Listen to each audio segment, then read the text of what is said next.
After the off day yesterday, folks excited about the Pirates returning to action. It is game one of the three-game series against the Miami Marlins. The Pirates' 11-game homestand continues. The Bucks lead the National League Central Division by 2 games over the St. Louis Cardinals. Greg Brown, along with Bob Walk, the Pirates played this club a couple of weeks ago in Miami, and the Marlins took 2 of 3. Bob, the Pirates are playing better baseball since that series, and one guy kind of leading the way is their catcher. He's been doing it all year, Russell Martin. There's a number of really good stories on this team this year, guys that have really contributed in a big way, and Russell Martin, one of the main characters in the story this year. And it's not only about that bat, and he does have a very good bat, but what he has done behind the plate, especially controlling the other team's running game. I mean, it's just been amazing. It doesn't matter who's on the mound, what the situation is. He's got the gun, and he's using it all the time. Accurate, strong throws, they are out. 21 caught stealing for Russell Martin, leading the National League, and of course all the work he does behind the plate, again leading the way, and with 10 home runs and 41 runs batted in. This matchup tonight features Jeff Locke and Henderson Alvarez. These two pitchers locked up 12 days ago in Miami, and though Jeff Locke gave up a bunch of hits, really limited the Marlins to just 2 runs in 6 2/3 innings. Yeah, when you give up 2 runs, you expect you're going to win the ball game. I mean, he did dance through some raindrops that night, obviously, with the walks and the hits, but heck, just two runs, he should have won that game, except Henderson Alvarez was just a little better. Only gave up 2 hits to the Pirates through his 6th inning. So it's going to be another close game, probably low scoring tonight. Final score that night was 2-0. We'll see what happens tonight in game 1 of this 3-game series, the Pirates and the Miami Marlins. Well, you know, we all know it's Shark Week. So the Pirates, Sharks, the tank, hungry for some Marlin. The Buccos and the Fish getting ready to play ball here at PNC Park. We'll have the first pitch coming up next.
Baseball on Root Sports is brought to you by Toyota.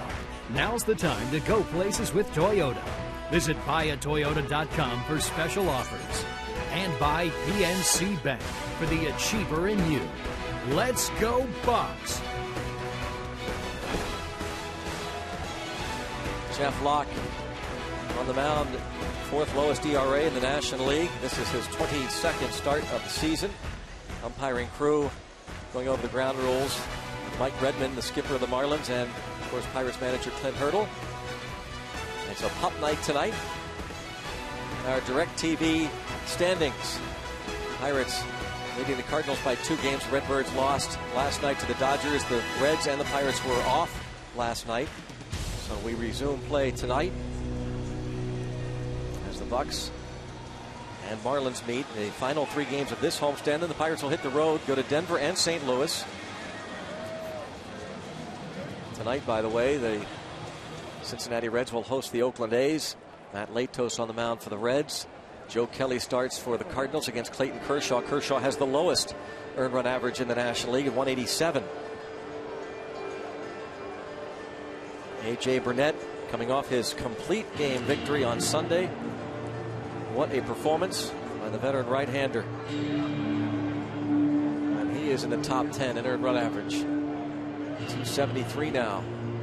8th lowest ERA in the league. You're going to see a lot of good pitching, you would think, again this series between these 2 clubs. The young Marlins, the area, of course, where they have struggled has been the offense. And you would think, Bob, actually, those that are wondering whether Jeff Locke is in for a little bit of a downturn in the next couple of months of the season, taking a look at his last 2 starts, giving up 6 runs in 10 2/3 innings, a loss in Miami, and then the no decision against the Cardinals. He only went 4. This Marlins team actually should be perfect for him. You would think so. They have been scuffling, but you know, the Marlins, I really believe that they are a much better club than everybody thinks. When they think of the Marlins, it's like, okay, they're really bad right now. I mean, going into the season, everybody knew that, but they have evolved as the season's gone along, and they are, you know, somebody to reckon with right now. I don't think that you can't take them. I don't think the Pirates or anybody really is taking them lightly. You're right; they've been way better the last couple months. I know what you're saying. I think the offense is still. I agree. The pitching is tremendous. And I agree. This is a good place. Locke at home here in our own ballpark, a pitcher's ballpark, against a team that has been a little challenged on offense. Check out the Marlins starting lineup under Mike Redmond. Christian Yelich leads off, then Ed Lucas. Giancarlo Stanton went 7 for 9 in that series against the Pirates down in Miami with 2 home runs. Logan Morrison hits cleanup. Donovan Solano will follow. Danny Echeverrio is the shortstop with Jake Marisnick in center. Jeff Mathis is behind the plate for Henderson Alvarez. Take a look at Jeff's numbers, brought to you by Chevrolet. Everything in really great shape, regardless of you know, what's happened to him the last couple of starts. But you know, really, the last couple of starts, one of them he gave up 2 runs, big deal.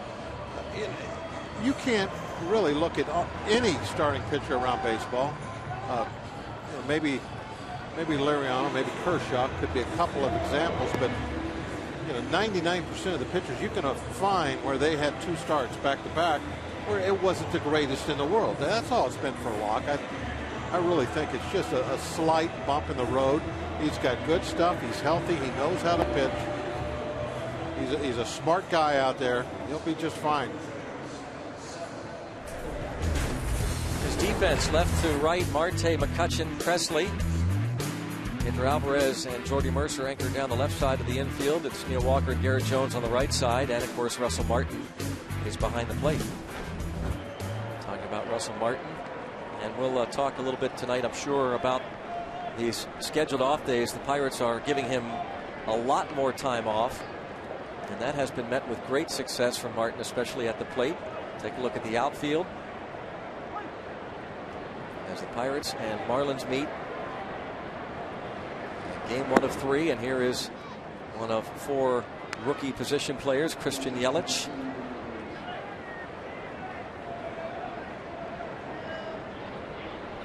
.278 average in 13 big league games.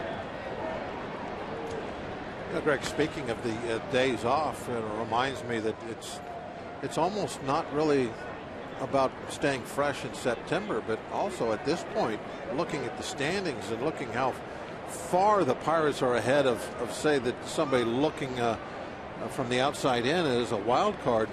You're thinking about staying fresh, keeping these guys ready for October. And I know it's early yet, but why wouldn't you start thinking about that stuff? That it's not just September anymore. Hopefully this team's going to play in the World Series.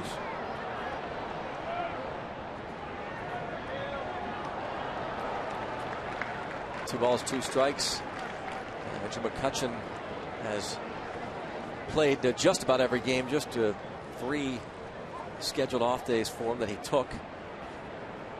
And something else that Clint Hurdle has talked about. Watch him, watch Alvarez, watch Marte in terms of giving them efficient time off.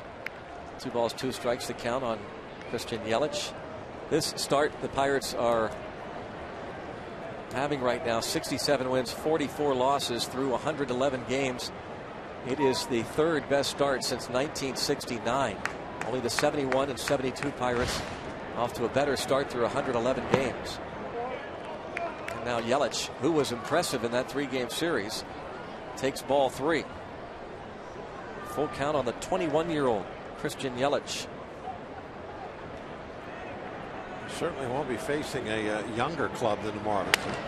Broken bat Flair, and going to have a little English on that ball once it hit the dirt, and safe at first base. That'll go as an infield hit for Yelich. Yeah, that ball just kind of hanging in the air. And Yelich, after it got sawed off, he's a fast guy. He's going down the line the whole time that ball's in the air. And it's going to take a kind of a weird hop because of that spin. It'll take a moment to get it corralled, get it into your throwing hand. And Yelich just beat it. An infield single to start. Brings up Ed Lucas. Yeah, that's some of the things that have been happening to Locke, the last couple of games. It's not all about making bad pitches, getting them elevated out over the plate or anything like that. Occasionally you have a run where you can't control what happens after the ball hits the bat. That sometimes they find holes, they fall in the outfield, and you start giving up a few cheap hits. Ball popped up, shallow right, Walker out, and going to be called off by Presley.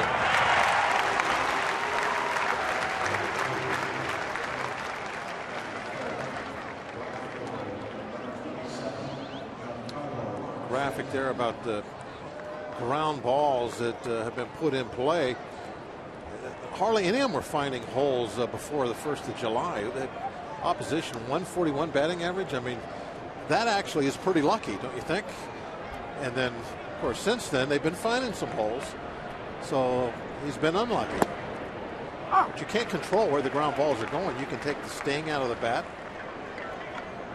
And you'd really have to go back and really analyze every one of those to really figure out, okay, what is the difference? Is it just total luck? There's, I'm sure, some things you can find in there that not of the luck variety. The velocity of that ball coming off the bat. If it's hit well, it's got a better chance of getting through the infield. That's just common sense. Giancarlo Stanton, big matchup here tonight, was a 2 out of 2 with a home run and 2 walks against Jeff Locke. That start down in Miami on Friday the 26th of July. Been slumping since we left. And a big 3-game series. 2 home runs for Stanton against the Pirates, 7 for 11. But yeah, since 2 for his last 23, 1 for his last 11. His last 6 games batting .050.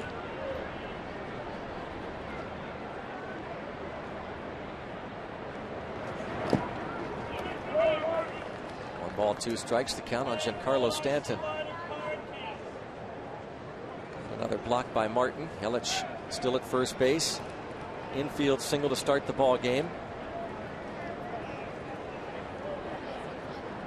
13 home runs for Stanton. .357 career hitter against the Pirates. That's the 5th highest average among all active players versus Pittsburgh. Another block well in front of the plate. It's 2-2 on Stanton.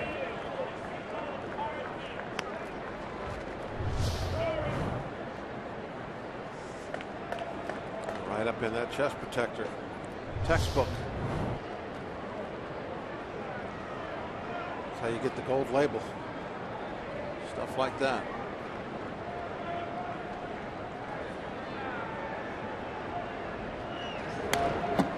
Another foul ball. Stays 2-2. And Martin can get him coming and going. Yeah. Doesn't matter to him. Either way.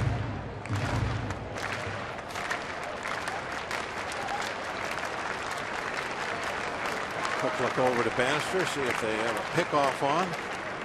Pretty big lead. Struck him out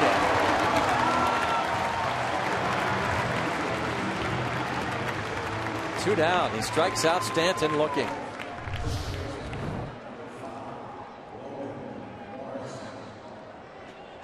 Right there, top of the zone.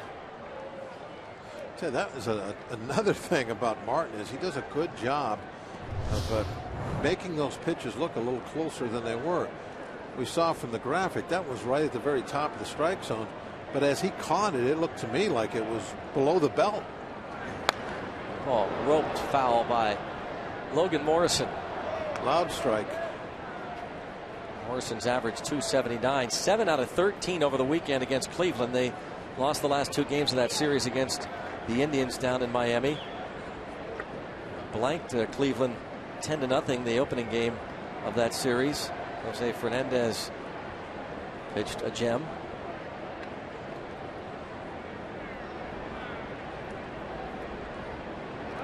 And the runner is picked off if they can get the throw to second, but no. Garrett Jones hits Yelich with the throw.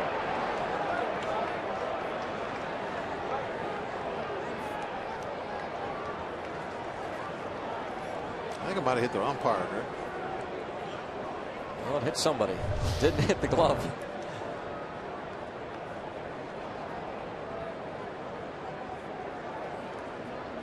Yeah, right in the back.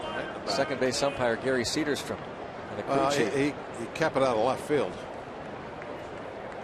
That ball was going to be way wide. Yelich was definitely going to be safe no matter what. As the first career stolen base for Yelich.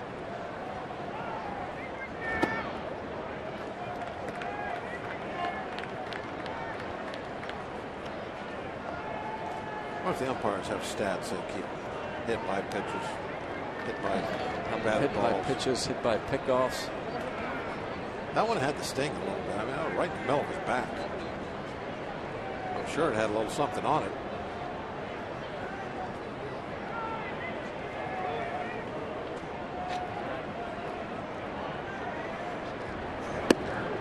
Yelich lived a little charmed life so far in this game. A little jam shot that bounced in front of Pedro that he was able to beat out for the hit, and now he's picked off. Wild throw allows him to steal second.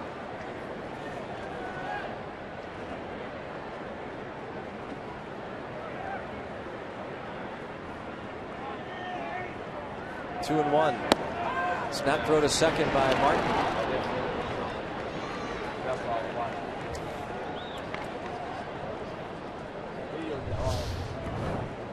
Watch Cedarstrom, the umpire, turn his back on this, Greg. Right there. He waited. See how long he waited? Longer than he usually does. He was keeping an eye on that throw this time.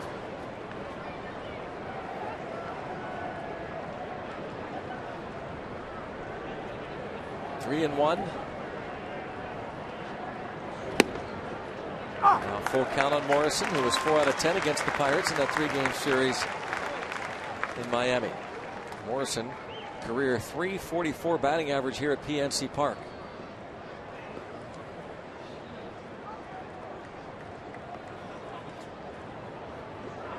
On deck, Donovan Solano. Lefty's actually hitting better against Jeff Locke. They're batting .239 against him.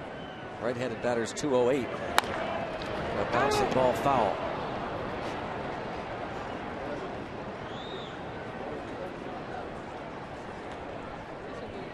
So Locke will throw the 22nd pitch of this first inning to Logan Morrison.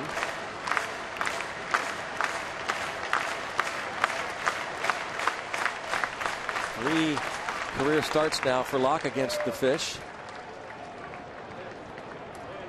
He made his big league debut against the Marlins September the 10th, 2011.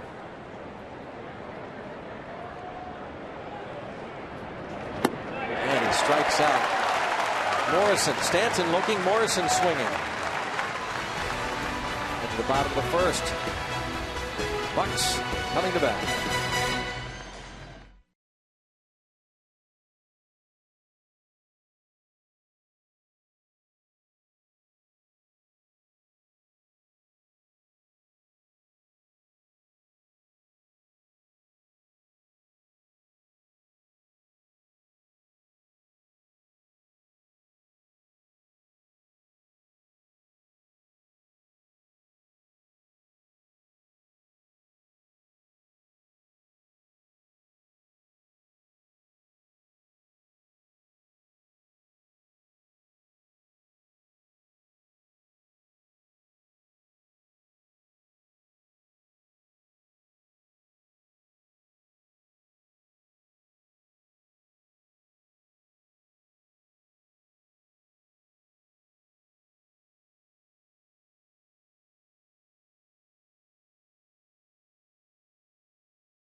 Anderson Alvarez, Toyota starting lineup. Starling Marte will carry an 8-game hitting streak to the plate. He'll be followed by Neil Walker and Andrew McCutchen. Then Pedro Alvarez. Alvarez, his career against the Marlins, a .307 lifetime average. Russell Martin bats fifth. Garrett Jones sits in the sixth spot. Alex Presley is in right. Jordy Mercer, Jeff Locke, the starting nine for the Bucks. Best record in Major League Baseball. Anderson Alvarez, pretty good start. He really showed off that fastball against us down in Miami. He really shows it to everybody. He's very proud of it, throws it a lot. That's one thing that you have to look for when you step in. So you are going to get the fastball. You got to be able to do something with it. Starling Marte, an 8-game hitting streak. His average is at .279.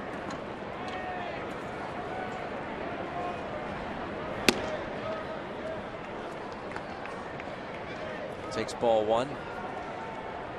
Barrel League leaders bunt singles, and Marte the National League leader. And he takes ball two. Looking like a more patient Starling Marte of the past week. Not offering as often, especially those pitches in the dirt, as he takes a strike.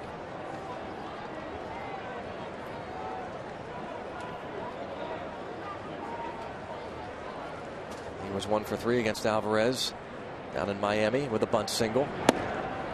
2-2.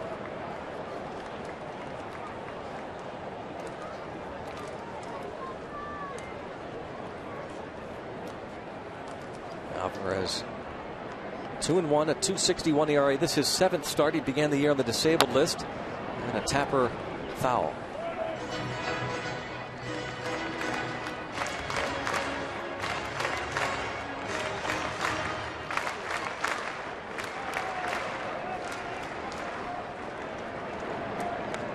Years old, from Carabobo, Venezuela. Acquired in that big Blue Jays trade over the winter. And he gets the strikeout. Went upstairs with that fastball.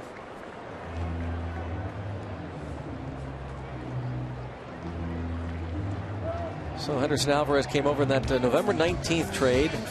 The Marlins got all those players, including Echeverria, Marisnick, and Mathis, also in the starting lineup tonight. And the big names, Jose Reyes Emilio Bonifacio, Mark Burley, Josh Johnson, and catcher John Buck all went to the Blue Jays. Looks like it might be working out better for the Marlins in the long run. You know, it's odd. All those guys went to the Marlins last year, most of them. And everybody picked the Marlins to win, and they were horrible. So then all those guys go to Toronto, and everybody picked Toronto to win. I don't understand the logic in that. Blue Jays at 52-60, last place in the American League East. The Marlins, yeah, they're last place in the National League East at 43-67. They have the worst record in the National League, third worst in baseball. But you can tell, the whole team, since they started 13-41, they are a much better club. Yeah, they're all 23 years old. Line drive, look out, Nick Leyva. Drops down to all fours, and that liner off the bat of Neil Walker. Basically, it's the Marlin way. Every that ball that Leyva was able to duck underneath. Chop to the shortstop, Echeverria.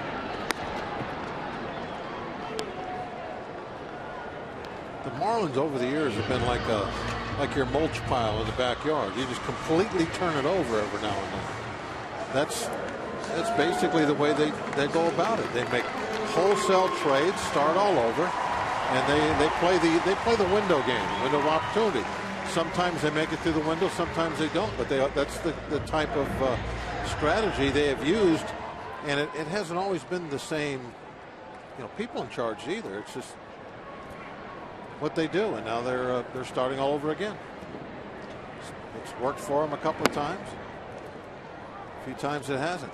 Well, the last time they spent all that money was 1997, of course. Well, it worked very well then. They won the World Series. Jim Leyland went to the Marlins. Then the Florida Marlins left the Pirates. Then they blew it up again. Start over. This year, didn't win at all. They were a bad club last season. So rather than wait around, they actually started the house cleaning last year during the season. So they had Ozzie Guillen as their manager. It was almost like they tried to do exactly what they did back in the 90s. They brought in a high-profile manager with a track record of winning, a bunch of expensive players, and it was the opposite effect, though. They went right straight down. House cleaning started in July when they sent Hanley Ramirez to the Dodgers, Anibal Sanchez, Omar Infante to the Tigers. 2 balls, 2 strikes on Andrew McCutchen. 10th in the league in hitting. Bounces this ball left side. Shortstop Echeverria. One hopper and an infield hit for McCutchen.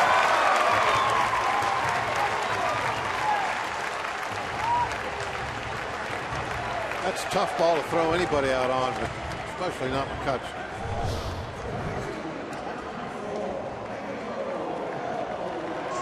Nice job getting to that. Really a quick release. Accurate. There's actually a bunch of players in the big leagues that he would have thrown out. Yep. That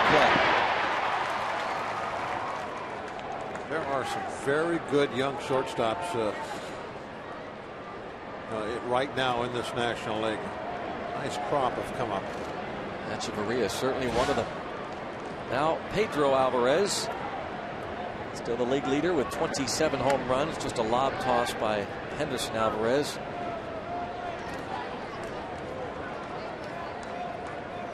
.71 ribby, 6th most in the league.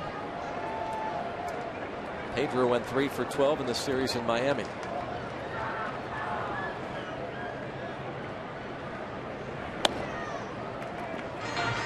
He walked and lined out to left field in his 2 plate appearances against Henderson Alvarez.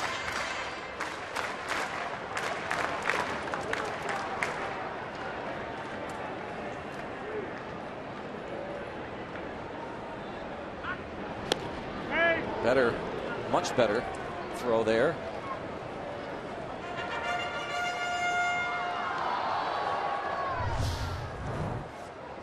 The location of that throw made that play very close.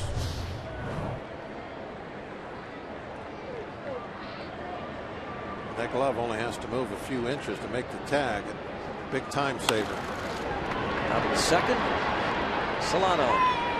Throws out Pedro Alvarez, and after one in game one of the three-game series, Buccos Fish scoreless.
PNC Park. I'm Robbie Mikowski. Well, Francisco Liriano has been fantastic all season long for the Pirates, and this week he received an award. He was the National League's Player of the Week in his 2 outings in the past week. Look at these numbers. Fantastic. 14 combined innings. He gave up just 6 hits and 1 combined earned run. Liriano, first time he's won the National League Player of the Week, and there's a chance that Francisco Liriano is on his way to being the first player in MLB to win the Comeback Player of the Year award in both leagues. He did in 2010 with the Minnesota Twins, and here he's having a great bounce-back year with the Pirates. And manager Clint Hurdle today in his meeting with the media discussed Francisco Liriano and said he's even exceeding the expectations that we had in terms of consistency from Francisco Liriano, Greg and Bob. So while, yes, he's been great all season long, he has cranked it up another notch here in late July. He's just been tremendous. Expect to see him Saturday night in Denver. Love them Pirates. Let's go Bucks, and bring the glove up the middle. Base hit for Solano to start the second. There's another ground ball that sneaks to the infield. Took a while to get through the infield. It was off the end of the bat, but obviously right over the rubber. That's well placed. Just a 3-hopper. Nobody could do anything about it.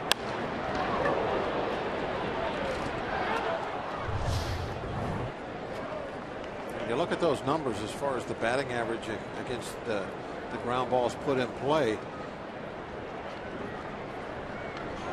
You know, a lot of that is the luck story. And you think about his batting average for the first 3 months of the season was 141. Is that what it was? I mean, now that's luck also. I mean, I think that's why that's not by design. So you're thinking he's got to give up more hits. So many people thought that he would regress. Right. I mean, then that's not a bad. It's got to even out. It's going to even out. 141 before July 1st. I mean, that is some pretty good luck because 142 ground balls and only 20 of them found a hole.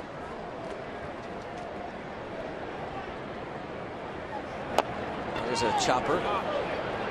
Wants it. And this is going to be an infield hit.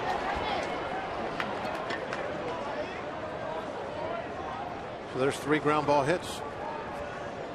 All right. The 2 infield hits and the 1 up the middle. He had 17 since the 1st of July, and now there's 20 right now. Just, you know, again, it's a lot about luck. That ball just hit off the end of the bat. Could have easily been just 1 hopper back to the mound. first half of the season, that was a one hopper back to the mound.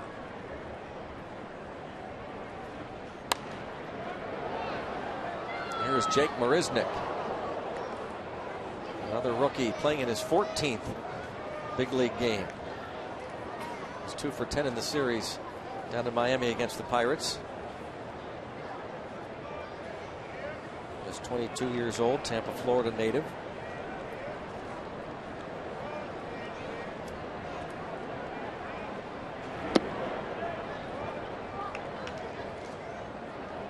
Ball and 1 strike. Jeff Locke has allowed 58 free passes, 4th most in the league, but in the first inning an infield hit, a fly out, 2 strikeouts, and here in the second, ground single to center and an infield hit.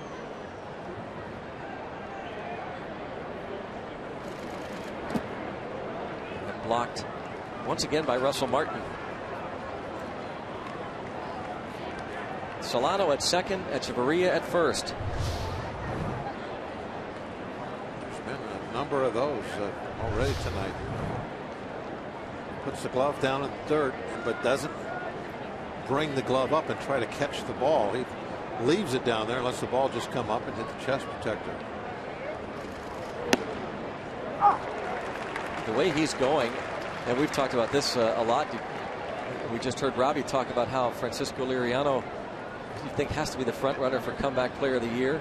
There are those that are going to talk about him if he continues this for Cy Young. Compare his numbers to Kershaw, who everybody's raving about. Russell Martin, Not another Gold Glove could be in the offing for him. And hearing people talk about McCutchen in the MVP race again. And Alvarez, the home run leader.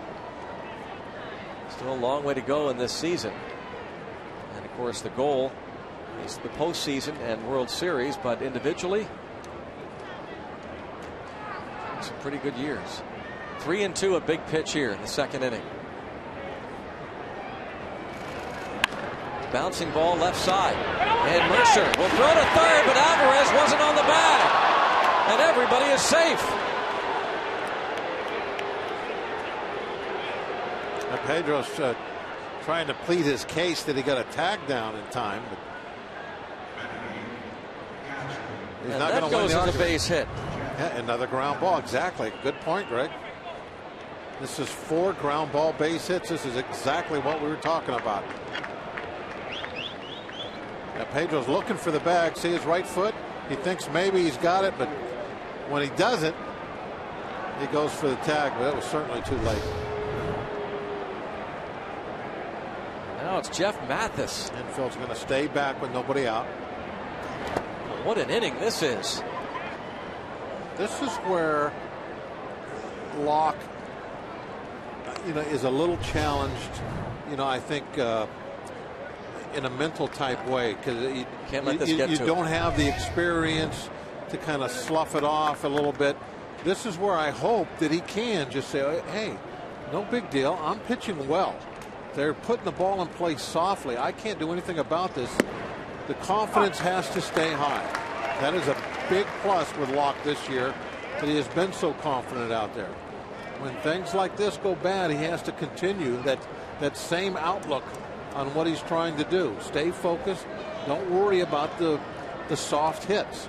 Sometimes they're there, sometimes they're not. And as a pitcher, you can't do anything about it. There's a strike in there to the veteran Jeff Mathis. It's now 1 ball and 2 strikes. AJ, of course, spends so much time with Jeff. He'll probably be talking about this very thing in between innings about, hey, when that stuff happens out there, you can't let it get to you. Got a couple of borderline pitches there. Not this one. It's 2 balls and 2 strikes on Jeff Mathis.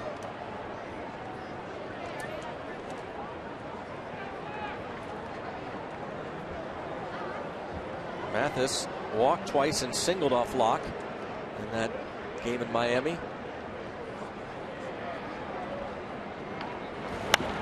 And pops this one up. This is the infield fly. That's an out regardless. 1 away.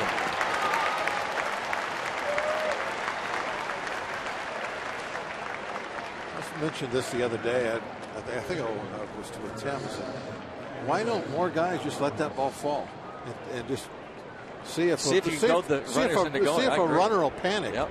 Especially when it's straight up like that, it's going to hit. It's not going nowhere. Yep. It's going to land in the grass. best thing in the world would be, I'm going to ask Garrett Jones this. Ask him to do this next time.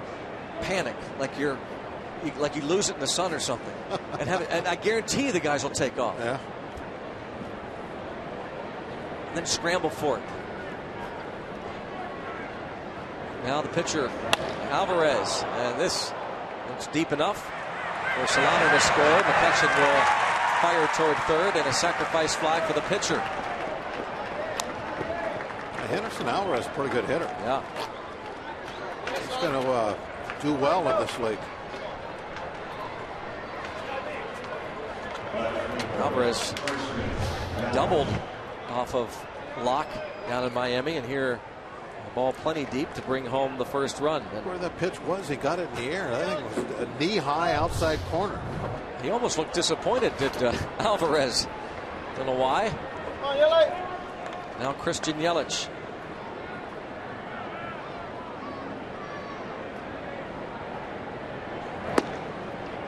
Strike one.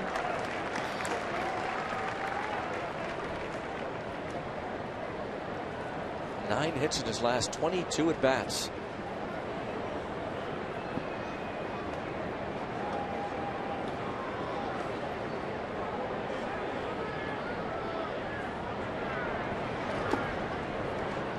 One on Yelich.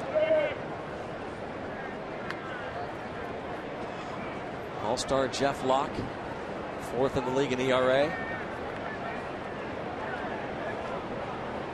Coming in and giving up a total of 95 hits this season. Second lowest among all pitchers with at least 20 starts.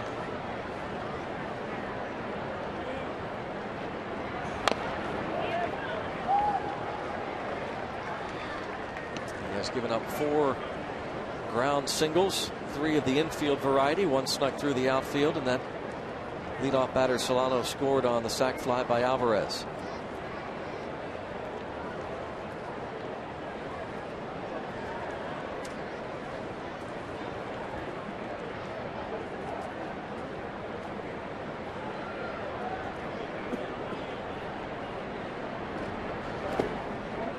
Two balls, 2 strikes.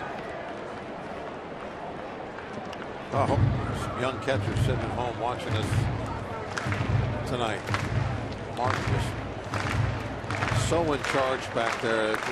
The ball bouncing is like it's just bouncing up against a mattress back there. Hits soft, falls straight down.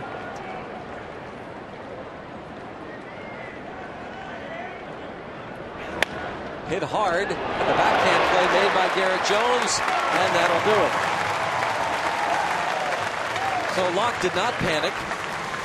Got 3 outs after the 3 ground ball singles. It's 1-0 Miami.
Roots Sports is brought to you by Barrel Automotive. We're driven to be better. And by Levin Furniture and the all-new Levin Mattress Stores. For a great deal on a new bed, shop Levin's. Let's go Bucks! Here's Russell Martin leading off the second. Martin, Jones, Presley.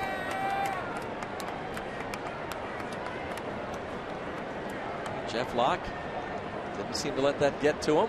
Bob was talking about that as a young pitcher faced with some adversity. That's a good inning. Went right at it. All those soft hits come out, just one run. Nothing wrong with that.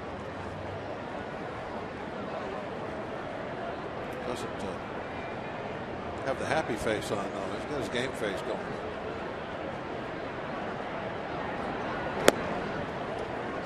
That fastball to Martin missed.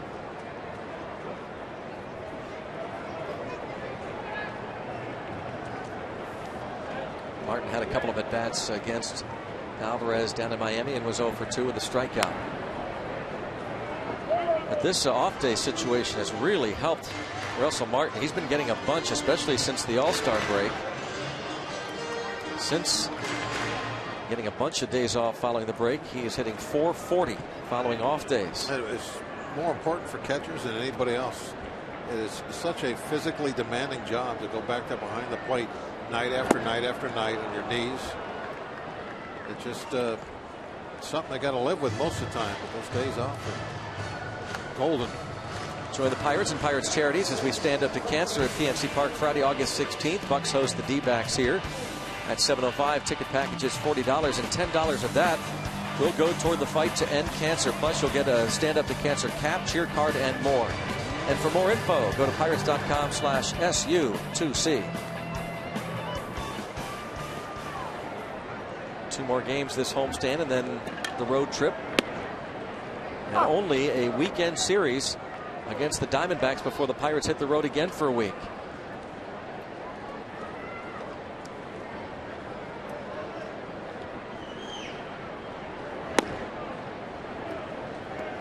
Ball to strike on Jones. Tomorrow night, Charlie Morton against Tom Kohler, and then Thursday afternoon, the rematch. In capital bold letters, Garrett Cole against Jose Fernandez. Ball ripped toward right center, but right at the right fielder Stanton. Jones lines out to right. That's what he did in Miami. Yep. Lining out to the outfield. He had 2 line drive outs against Alvarez. A liner to left, a liner to right. Henderson Alvarez started the season on the disabled list, the 60-day DL with right shoulder inflammation. That's why he's making only his 7th start for the Marlins. Former Blue Jay, acquired in that big trade. 41 starts for the Blue Jays before the trade. Starts him off, fastball over the outside corner. Alvarez throws around 75, almost 80% fastballs most of the time. Ground ball, third base. Lucas the backhand and on to first, and Alvarez has a 1-2-3 second.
And earlier today, Pirates had a very special guest. It was Sergeant Doug Vitale, who was injured on September 25th, 2011, when he stepped on an IED in Afghanistan, lost both his legs above the knee, and also suffered strokes on both sides of his brain. He came here tonight with his wife, Alexis, who threw out the honorary first pitch in honor of Doug. And there's a concert that's going to take place. Building for America's Bravest. It's a program. The concert's going to benefit that. And very nice to have Sergeant Vitale here at the game, taking it all in, and met a bunch of Pirates players, Greg, and it was a nice experience for him and his family. It really is great, Robbie, and what an ovation he got. Really, Gary Sinise, Lieutenant Dan Band, is going to raise money. Andrew McCutcheon spent some time before the game with him. Gary Sinise, the actor who made it his mission to help troops over the years.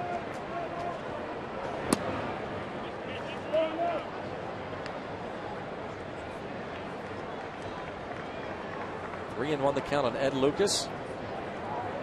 Flied out to right field in the first. Ripped towards center. Nothing cheap about that one. No, that wasn't anything to do with luck. That ball was centered up, hit hard. If it was an out, that would have been luck the other direction. Location not the best. Much center cut. Pitch wasn't polarized.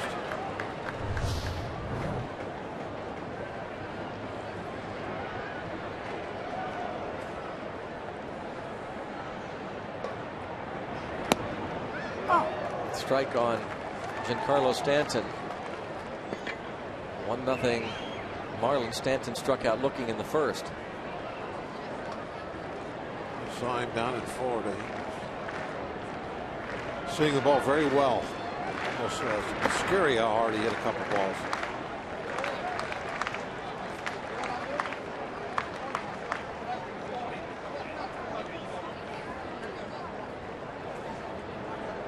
It's his third season, right, Greg? I believe. Stanton, and it's just 23 years old. And he really a long career ahead of him.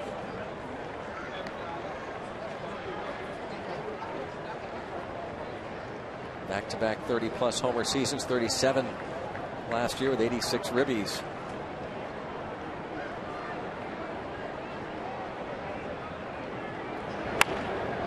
And that is up the middle. 2 balls in a row that have been hit hard. Both balls have something in common. They were elevated.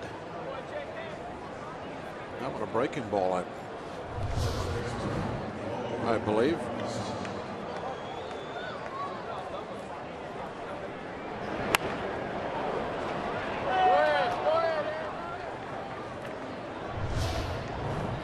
Leadoff singles to center for Lucas and Stanton.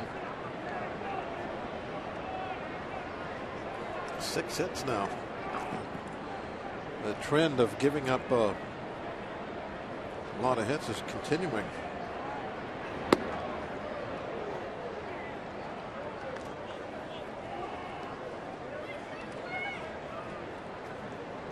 Just as we, same thing now. Talking about last inning, you can stay mentally tough, keep making your pitches, work your way out of the jam.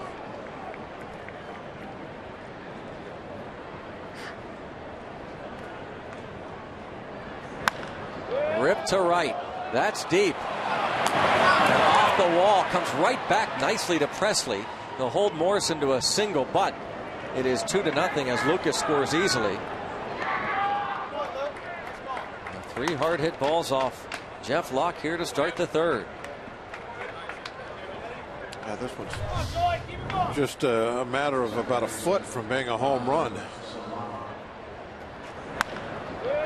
Good job by Presley keeping it a single.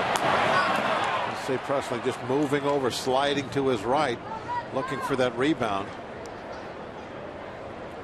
And maybe about 2.5 feet from the yellow line.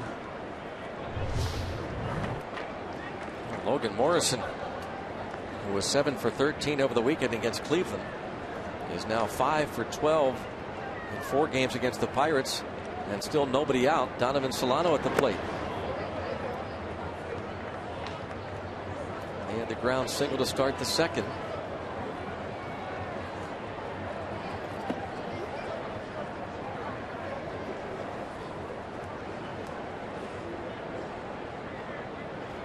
Signed as a minor league free agent before last season. Solano. Infield looks for 2.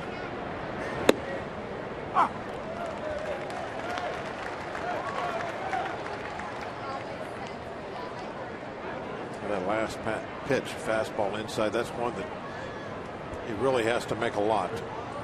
Right-hand hitters get that strike called on the inside corner. That makes them have to make some kind of an adjustment when they have to honor that pitch.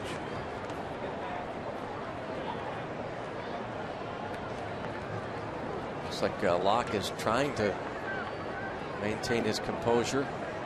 See a little bit of frustration shown on that last breaking ball in the dirt.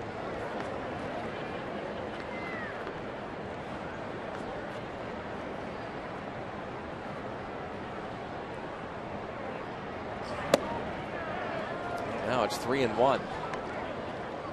Now he really has to dig deep.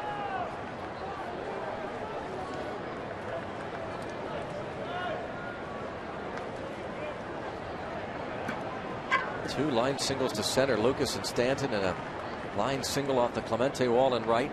Now 3-1 on Solano. And 3-2.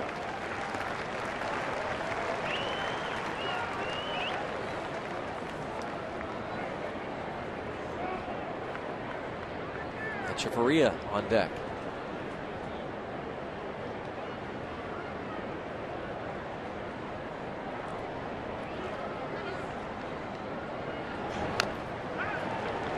Still 3-2.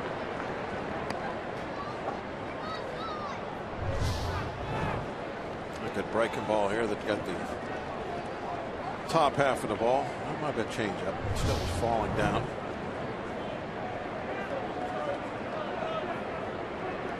Locke's changeup will definitely have some downward movement to it.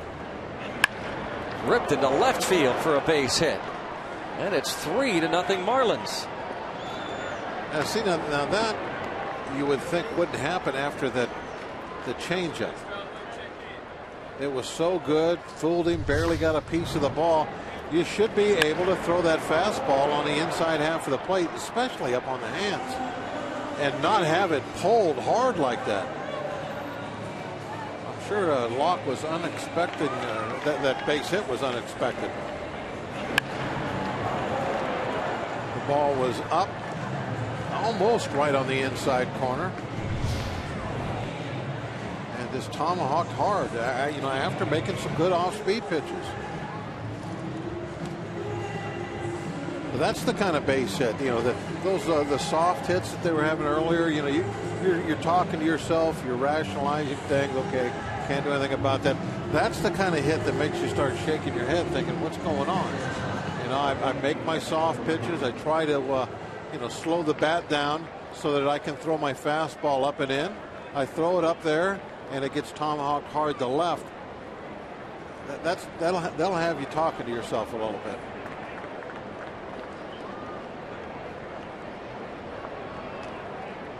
Now Echeverria. The bunt and a pop-up.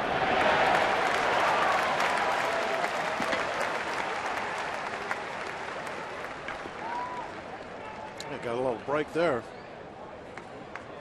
Even if that hadn't have gone for a base hit, I would have still moved a couple runners 90 feet. Nobody would. Then it would have been 1 out.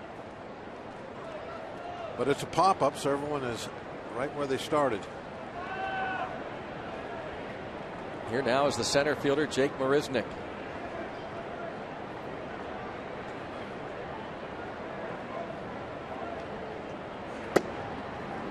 Was it Marisnick that took so long to get his first hit? Yep. Goal for a bunch when things got started for him. We saw his first one. He's got 10 since then. 10 total. This has popped up on the infield. And another infield fly. Should be called. It finally is. I don't want to let that one bounce. No, that's right. There are certain times. Yeah, when you feel the mound under your feet, catch it. Don't let that one hit anything. I'll tell him where that one would have went if you let it go.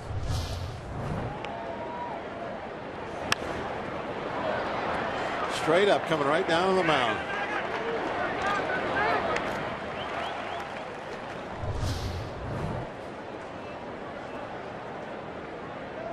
After the 4 line singles, pop up, and now Jeff Mathis.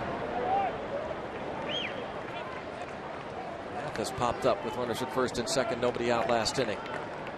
Career 197 average for this 30-year-old veteran catcher Jeff Mathis, who spent parts of 7 years with the Angels.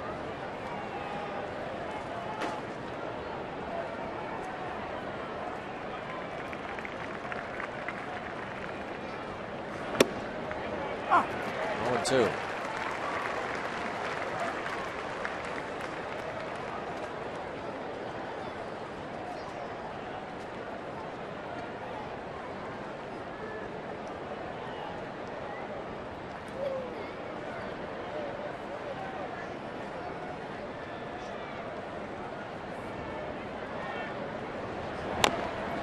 Tapper, block, on the first.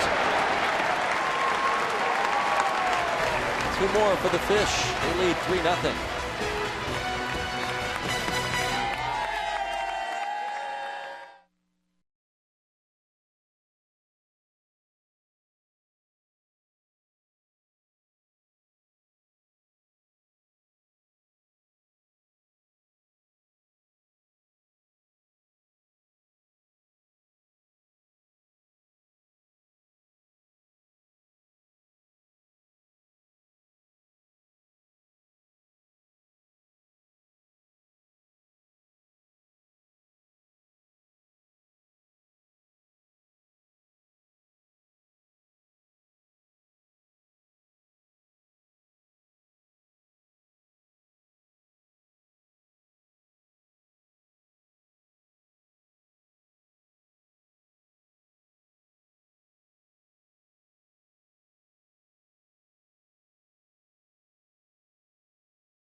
Park.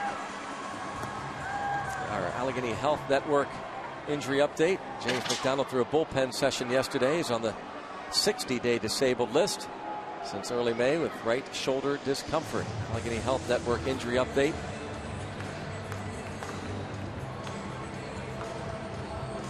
J-Mac making some progress, and it's a pup night. Always very popular. What kind of dog's that black and white one, right? I like that one. Is that a border collie? Is that what those are called? I thought you knew dogs. Why would I know dogs? Why do I know them more than you? You have No, I don't have any dogs. You don't have any dogs? No, I have no dogs. You used to. And I've never known you not to have 5 or 6. 5 or 6, a little exaggeration on your part. Well, I'm tolling the dogs and the horses together. Now, is that one of those doodle dogs? Labradoodles. You are something else. Oh, look at those. I like those. Is that a German Shepherd? Yeah. I know that. Base hit for Mercer to start the bottom of the third inning. In my house, they're known as a sharp nose. And I've been told we will never have a sharp nose. Really? Why not? Oh, Roof Wow. Sports. That's a commercial waiting to happen. This pup digs the Bucks on Roof Sports. Well, they went to the big time sign store there, didn't they? Yeah, that's one out of the window. Yeah.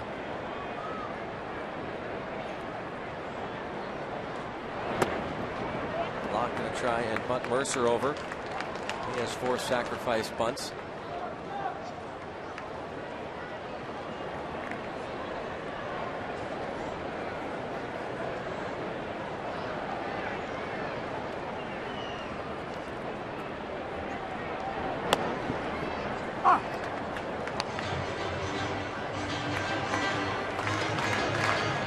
Strike the count on Jeff Locke.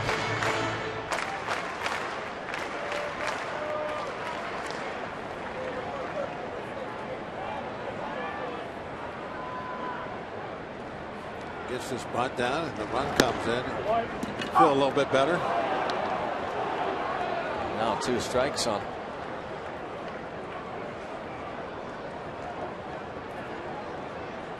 One try left.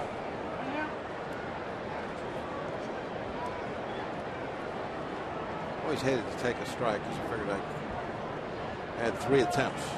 Didn't want to waste one. Takes that one. 2-2.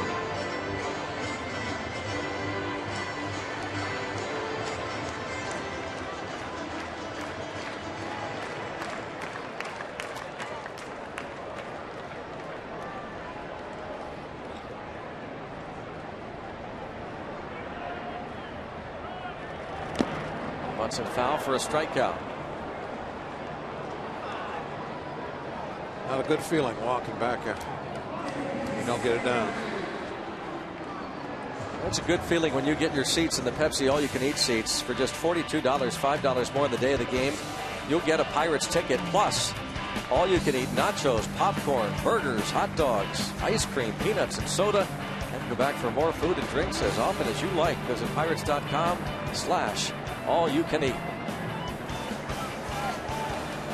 Another creative sign using root. Ready for another title. Zoe.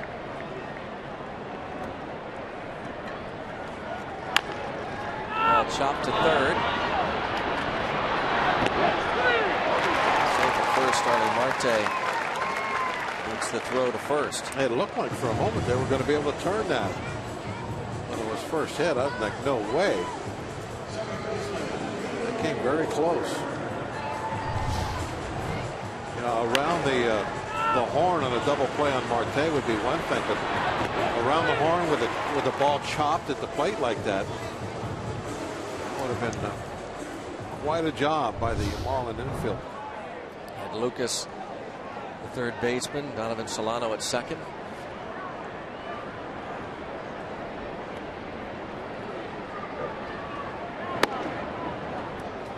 Walker bounced to short in his first at bat against Alvarez.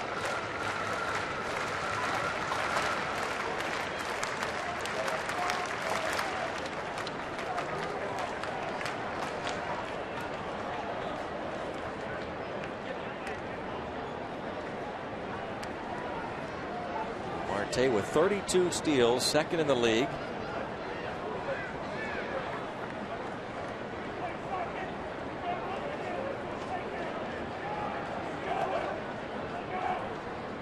What do you think, this pitch? No. Would have Just into right field. And Marte will hold at second. Runners at first and second for McCutchen. All right, now we hit one out of here, and it's a new ball game. Pitch up and away, and able to pull it into the hole.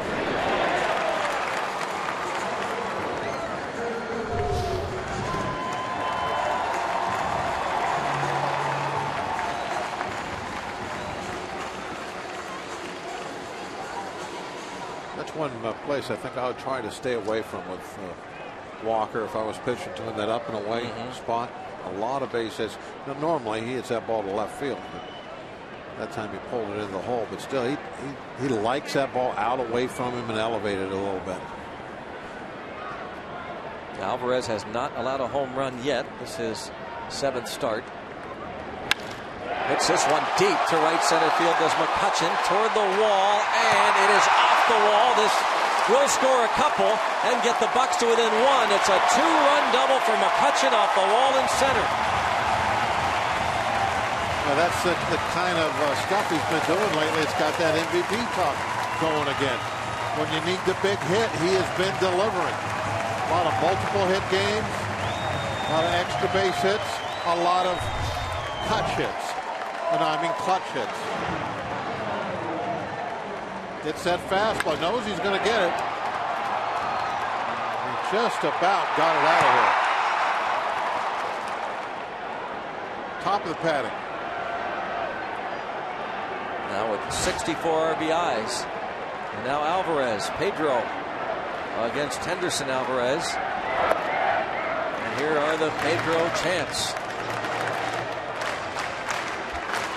31st double. I believe you're right.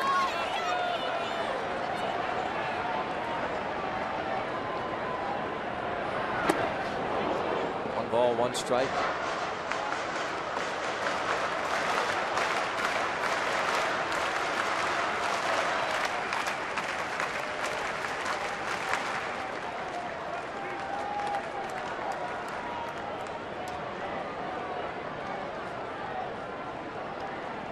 One ball, one strike, the count. Pedro steps out. He wants to think about it a little bit. Kutch is going to walk back to the bag, retouch the bag. Now Pedro comfortable again.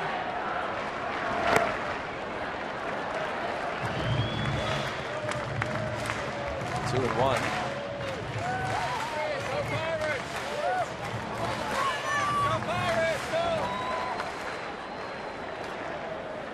Jeff Locke. Just one-run game now.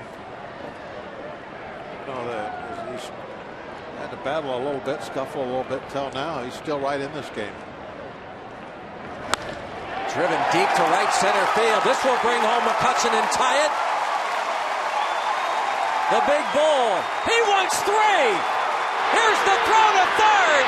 He is there with a triple. You talk about the running of the bull. This is a bull run. It's 3-3.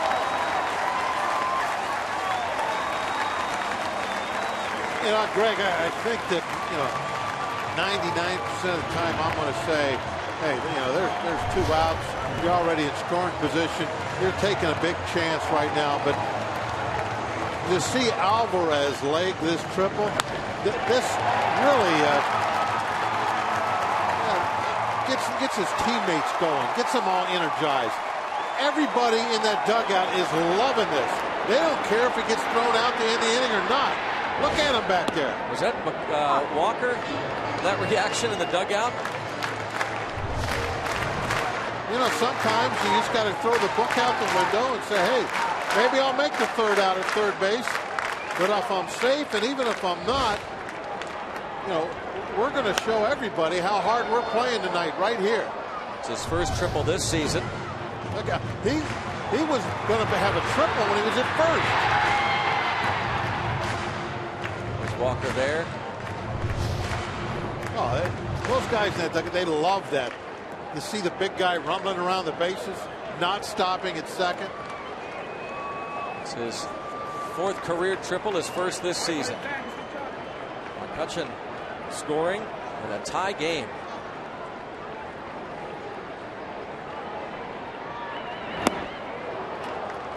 Strikeout of Russell Martin, but the Pirates come storming back. Andrew McCutchen's 2-run double brought home Marte and Walker, and then Pedro Alvarez triples to tie it.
Baseball on Root Sports is brought to you by 5-Hour Energy Shots and by Day Automotive. We're going to make your day. Let's go, Bucks! Our Day Automotive this day in Pirates history is 1989. On this day, the Pirates beat the Cubs 5-4 in 18 innings at Three River Stadium. Jeff King was a rookie then. He led off the bottom of the 18th with a solo homer for the walk-off victory. It was the third home run of King's career at that time, and it came off Cubs pitcher Scott Sanderson, who had pitched 8 shutout innings of relief before giving up that home run. Thanks to Day Automotive, we're going to make your day. Pedro Alvarez making people's night with that triple. You know, Greg, that Sanderson had just been taken out of the rotation before that, and he came in relief and threw all those innings, and then ended up getting the loss. You remember that? Oh yeah, I remember that very well. I remember Gary Reedus telling Kinger that there was a mule deer running along the outside fence or outfield fence, and that he needed to hit it.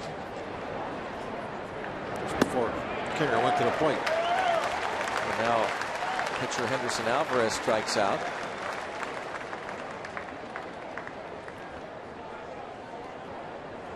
Well, that must have been kind of wild, huh? That game? Oh, it was very wild. You know, there was kind of a story about Sanderson coming on. You know, he was a pretty good pitcher, especially with the Expos before he went to the Cubs. And him coming out of the rotation was something that got everybody's notice. And then he came in relief and threw about 8 innings. And this would be just what the doctor ordered if he could retire this Marlins club quickly. He's thrown 70 pitches too, so you know, no matter what happened, he needed to get his pitch count in shape, or he's not going to be out there very long. But since they came back and put those 3 runs up, you can have a quick inning. That would be awesome. So, Ray Searage done great work, obviously with everybody, but especially Jeff Locke. Sea Rage keeps things light. Always has a smile on his face. Toward left and right at Marte. And he either misjudges it or misses it in the lights. That ball started to take off on him. And it will go as a double for Ed Lucas. At first, I don't think he realized how hard that ball was hit. And had to make a little bit of a course adjustment. But still, I think he should have had it. I don't think he was at full extension, was he, when this ball went over his glove? Oh, it went off his thumb. Certainly was there in time to make that play.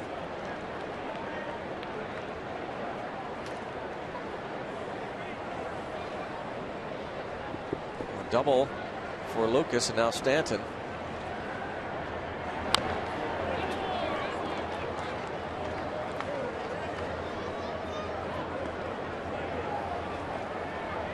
Like it was going to be a very quick inning.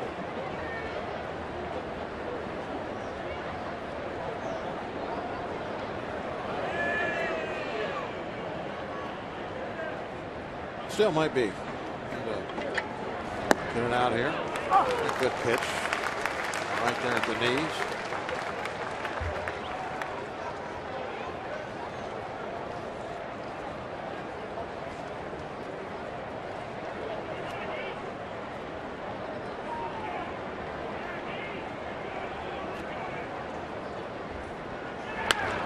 Bouncing ball. Walker behind second. And on to first. So the misplay doesn't hurt Locke. Tied at 3 going to the bottom of the 4th.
cable subscribers from the Oakland, Maryland area. Thanks for watching and rooting for your Pittsburgh Pirates. All of us at Root Sports and the Pirates appreciate your support. Let's go Bucks. Garrett Jones lined out to right in the second.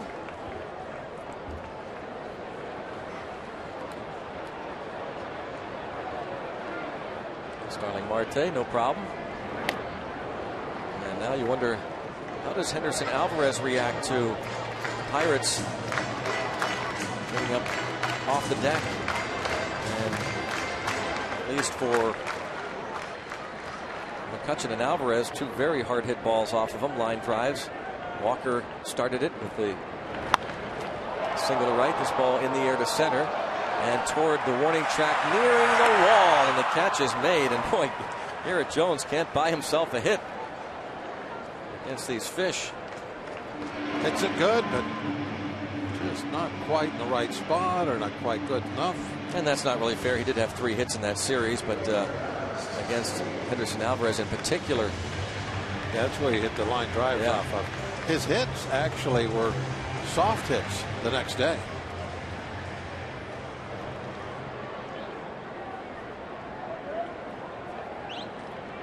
Jeff Bannister with Jeff Locke.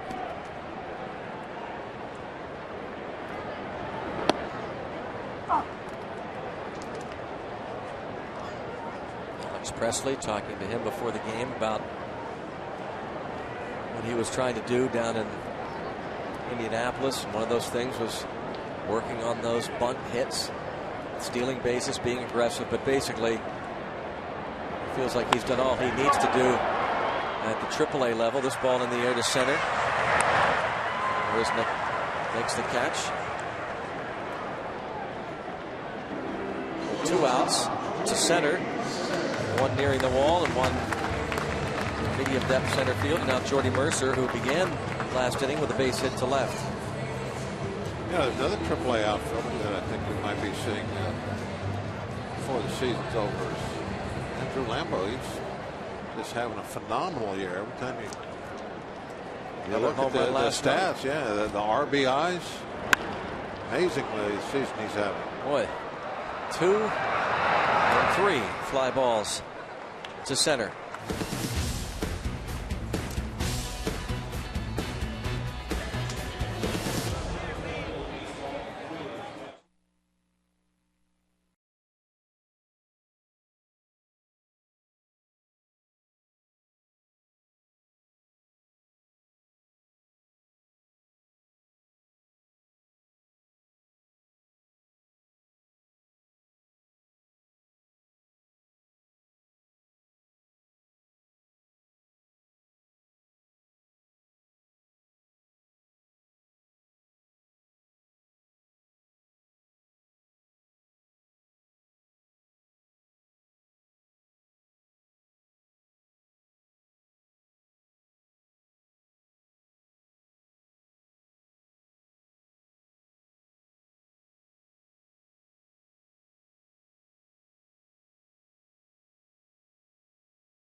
Batter, and every time you've seen a lefty so far in the game, you've probably seen this young lady. This is Zoe. Her name is Zoe, and she's got the Zoltan. Greg and Bob, the nice play on words right here. Zoe, how do you know every single time from this shot you're on television?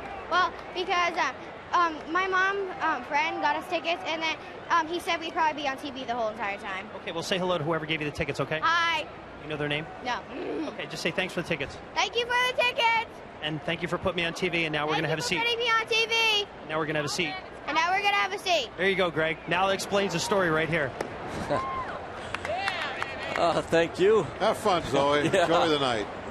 Hopefully it's going to be a good one. It's a brand new ball game.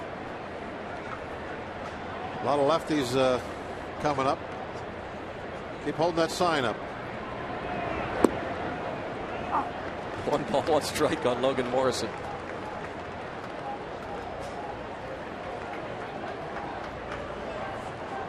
Oh, there she is. He's sitting down. No more sign. Close. Check it. Yes. Kerwin Danley.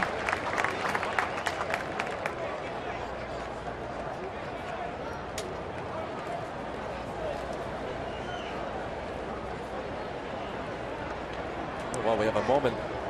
Jim Hedgeland celebrated his 87th birthday yesterday. Happy birthday, Jim. Perhaps those were Jim's tickets down there. Actually, yesterday was also the anniversary of the first ever radio broadcast on KDK 92 years ago yesterday. Harold Arlen, KDKA. Announcing the Pirates-Phillies game at Forbes Field. 3-2. Bob brought his mug out for the occasion. My anniversary mug right here. There it is. Got coffee in it. Ready to go. In fact, the other day I was on KDKA and they gave me a gift. Very nice. Good coffee.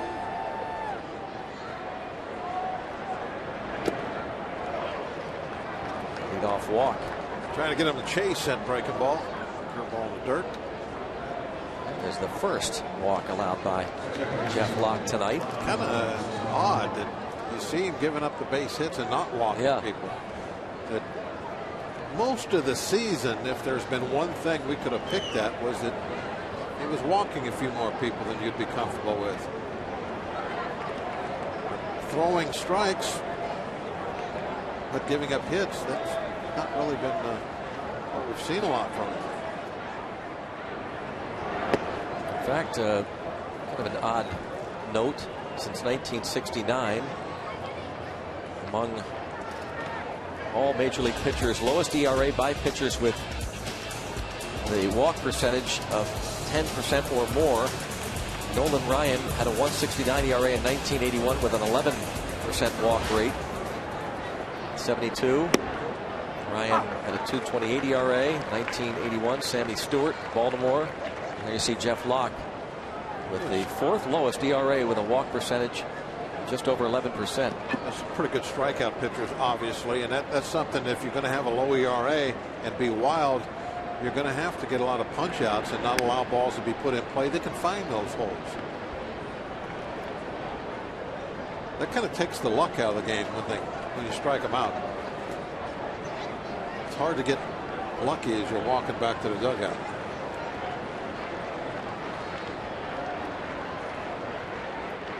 Solano hits it hard, picked by Alvarez. There's one low throw on the first, got the double play.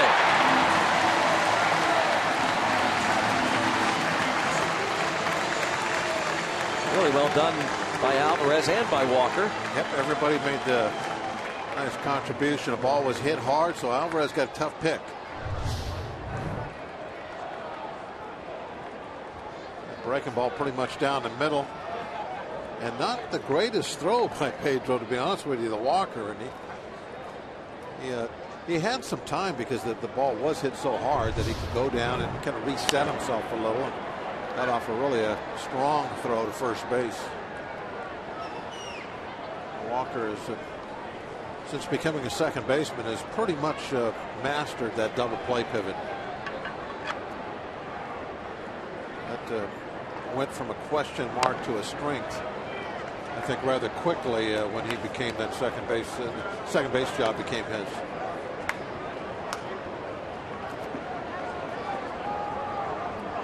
Odd the way things have worked out for Neil as far as position. It almost looked like he was going to be moved into the outfield for a while. Steal right, 3 called. That's the 4th punch out for Locke. The walk doesn't hurt him. Pirates go back to work.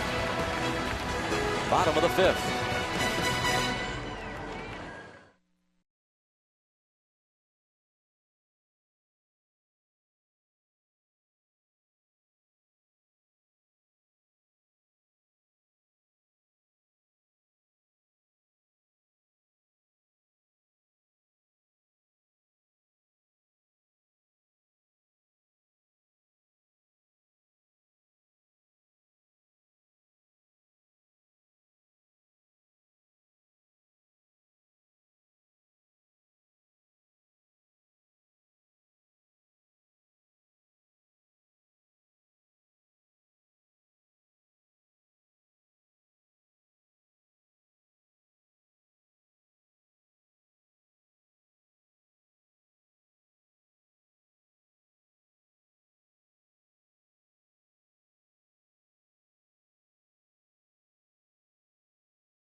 three-game series, the Pirates and the Marlins, and hanging out at the Rotunda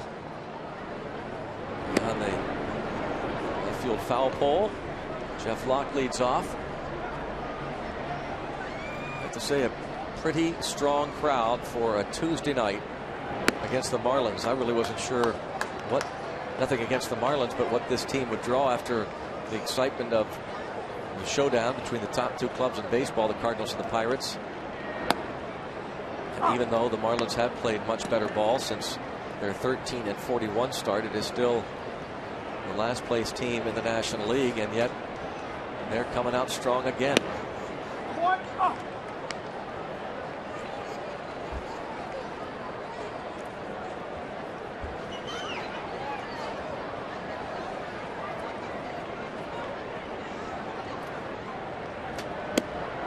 Strike three call. Let's go to the studio for another game break.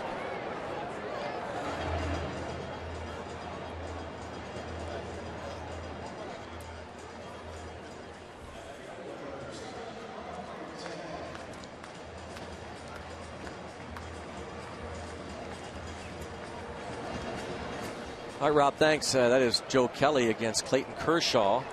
And, of course, the Pirates start 2 up on the Cardinals, 6.5 in front of the Reds in the National League Central Division.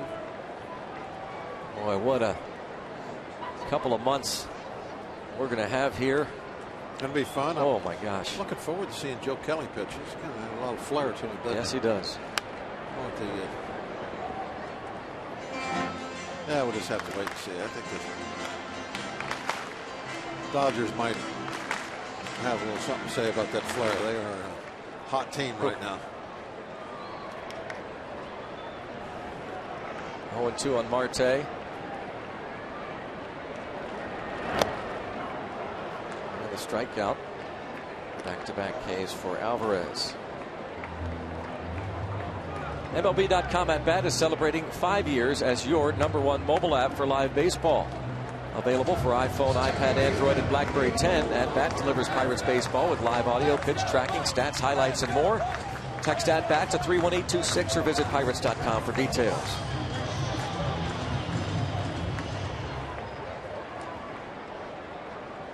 So many people, all ages, from all over the region, coming to PNC Park this summer, and especially this homestand, enjoying the excitement of a pennant race unlike never before in this ballpark. All over the country, really. Yeah. People from everywhere coming to. And it was just to see the ballpark. Now it's to see the Pirates and the ballpark. It's been a destination for a lot of baseball fans over the last few years, for sure. They want to see this jewel of a baseball field. It's really become kind of famous all over the country as ballparks go. But now, over the last couple of years, the Pirates are definitely on everybody's map. And you're talking really about crowds of essentially 38,000 every night since this homestand began a week ago yesterday. I mean, capacity crowds every game this homestand. They couldn't announce them as sellouts, of course, because of the very liberal season exchange privileges the Pirates have implemented here at PNC Park. So a lot of folks decided to exchange tickets for those Cardinal games. But otherwise, those are sellouts. This ball bounced into right field, and Neil Walker has his second hit. Same place, but two very different locations of the pitch.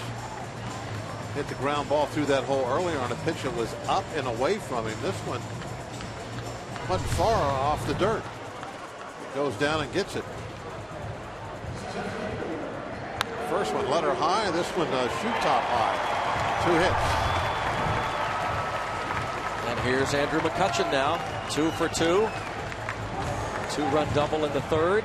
Off the wall in right center. Average continues to climb, currently at 310.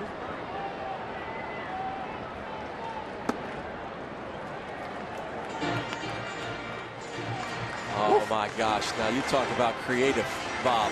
That takes them all. That's it. And when you don't have thumbs, you got to figure it out. You know? The Z with the paws. Whoa, that's a big one now. Oh, oh man. And this ball will allow Walker to get into scoring position. That might be a pass ball. Need to clip right off of Mathis's mitt.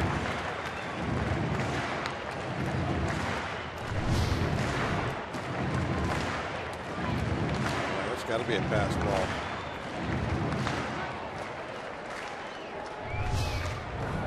The Pirates had the 2-out Lightning in the third. Let's do it again. Pass ball it is.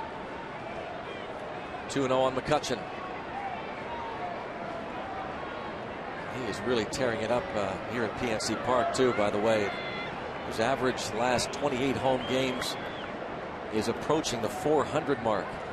24 RBIs last 28 home games. You know, Greg, talking about the Pirates being on the baseball map now all around the country. A great deal of that credit is McCutchen. Yeah, no doubt. And McCutchen is retired on the ground ball to the shortstop. It is indeed a jewel, isn't it? From any angle, even from high above here at PNC Park. Pirates and Marlins tied at 3 after 5.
Some splendid shots from our AGH cam. And Jeff Locke back to work against Jake Marisnick. What do we got here?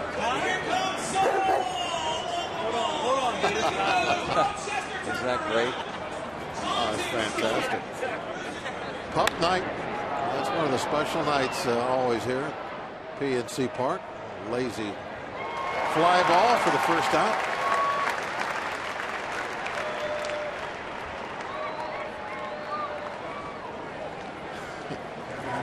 This pup digs the Bucks on Roof Sports, huh? Good looking pup.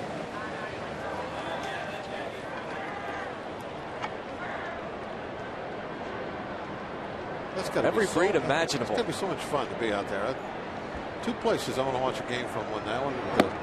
You'll be out there for a pup night? The pup night and the trailer. I'd like to see one from the trailer. John Wayner would be happy to do a game for you. You think? Sure he would. So you could enjoy a pup night?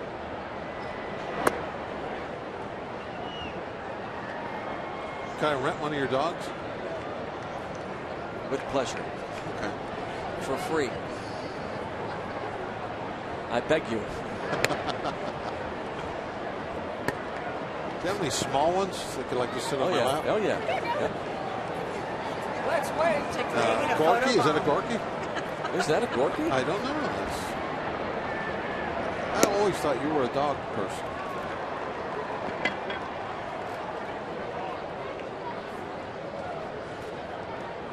Well, no matter where you watch Pirates baseball, even the Budweiser Bow Tie Bar, it's a great location beyond the right field section at 101. It features a full-service bar, weather-protected dining space, and much more. Budweiser Bow Tie Bar, perfect to catch a few innings next time you're here at the ballpark. For more info, call 1-800-BUY-BUCKS or go to Pirates.com. If Rock worked for Steve, I think that's where Steve would watch the game. Yeah. Ball is bunted, and the toss by Jones on to first. So Alvarez gets the job done now with 2 outs. Mathis is there at second base.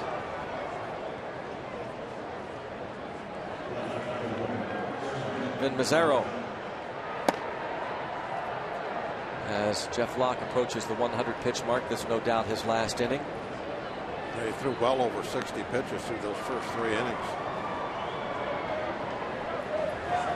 Been tough for him. Okay, what is that one? Like a miniature collie looking thing? What do you think? That is a Collie Shepherd mix. Oh, nice. Okay. They call it a Colliard. Colliard.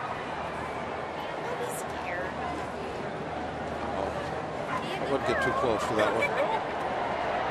Now, that's some kind of a bird dog there, isn't it? A little nervous, isn't he? It's a bird dog. They're always nervous. And now they've got the wave going. Now what do you do if you've got your... Do the puppies get involved in the wave?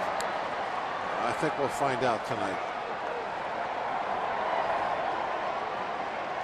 22, 21, 23. Those are the pitch totals through those first 3 innings, and that's why he got up to 100 so quick tonight.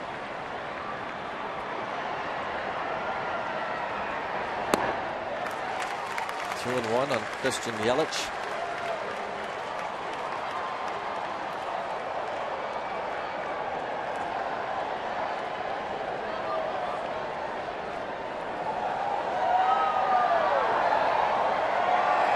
Saw Zoe again now.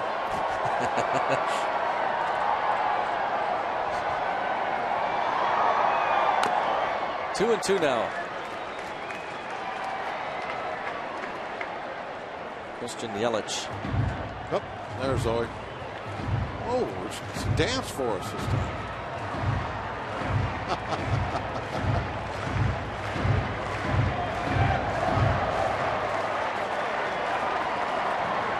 Two balls, 2 strikes. I think that's a future TV star. What do you think? Movies, TVs?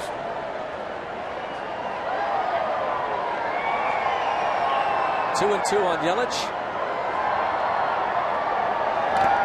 Yeah, just got a piece of it.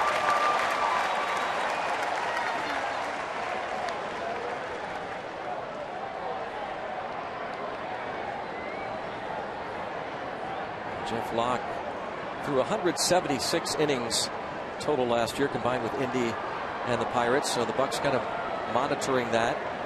Gonna hook him right here for strike 3. Down away, get a chase, swing. 3-2. Good plan. Just didn't work out, did it? Why didn't he swing at that, Rick?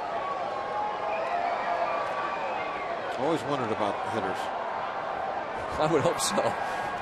Being a pitcher, I hope you wondered about hitters. Why didn't they swing? And now what do they decide to go with here? Martin calls time. That was always the next problem, was like when that would happen. Now what? Yeah, you get the ball back, and it's exactly what you say. Now what? I made the pitch I thought would end the inning. What do I do now? Lays off. And that could be it for him. 2 breaking balls in a row. Yep. I see Clint coming out of the dugout. Right-handed hitting Ed Lucas coming to the plate. So Locke will go 5 2/3 innings tonight. Allow 9 hits. So far, 3 runs responsible for both men on. And time to open up the Shark Tank.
Now with Old Spice, Jeff Locke had 4 strikeouts tonight. It's kind of an odd night, 4 strikeouts through 6 innings, not all that bad. You can see he's got some swinging on the curveball, some takes on that inside fastball. But you go back to that very last at bat, and he couldn't quite get the swing, or the whiff in this case, when he really needed it. And Finn Mazzaro has now come on to see if he can get this last out. Faces Ed Lucas, the third baseman who had 2 hits and 3 at-bats against Jeff Locke. And the first pitch strike.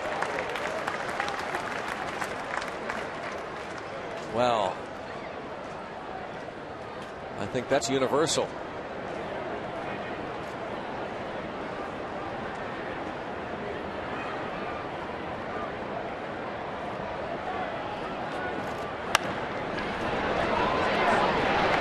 Second on the first, and the final out. And Mazzaro strands those 2 runners. 3-3. We love Bob walking the Shark Tank.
beautiful shot again from PNC Park and looking out over the great city of Pittsburgh.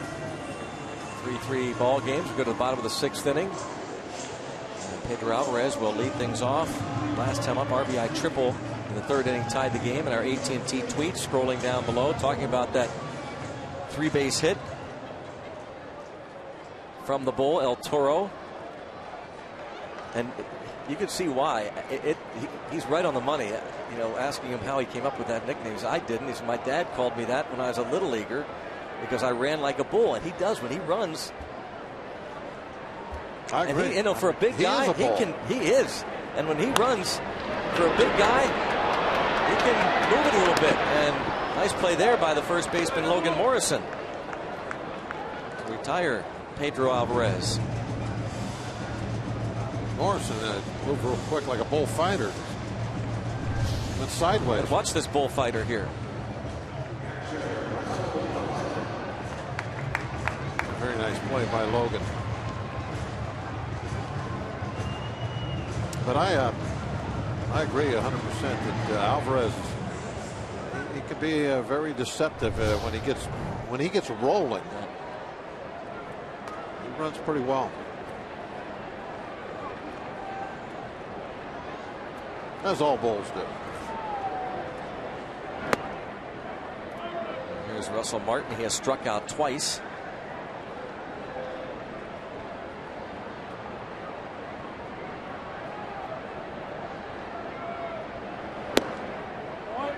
He takes 2-0. Struck out to start the 2nd, struck out to end the 3rd.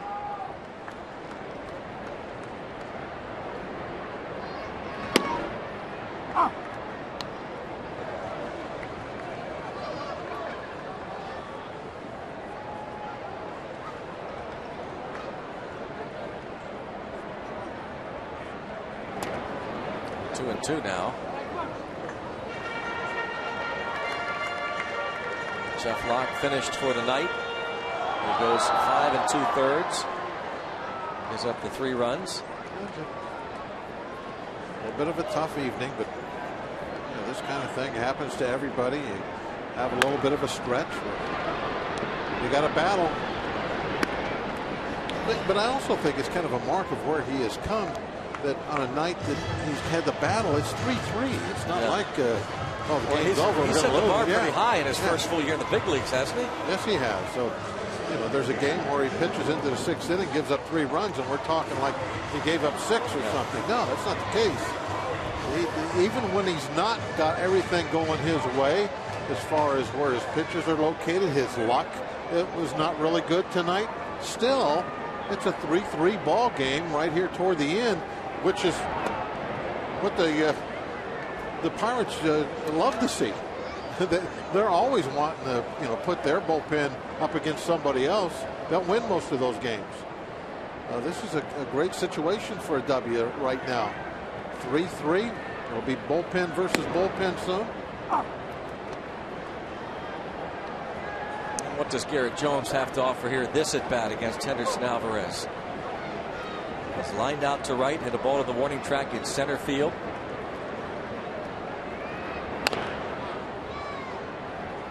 Alvarez, he pumps those fastballs. He's not shy about it.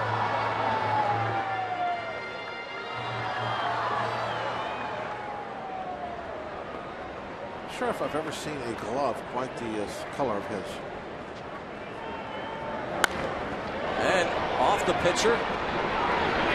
1-6-3. He kind of looked at his hand. Yeah. See if that affects Henderson Alvarez at all, but he has a 1-2-3, bottom of the 6th.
after pitching 6 innings of 2-hit shutout ball against the Pirates in Miami. And now Giancarlo Stanton against Vin Mazzaro, and the strike.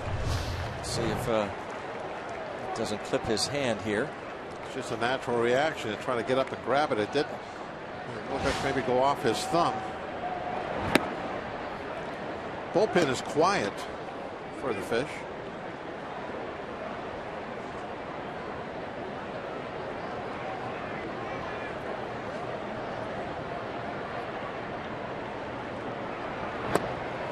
Couple of strikes. 1-2 on Stanton. Struck out his first time up, singled and scored in the third, and bounced out to second his last AB against Locke.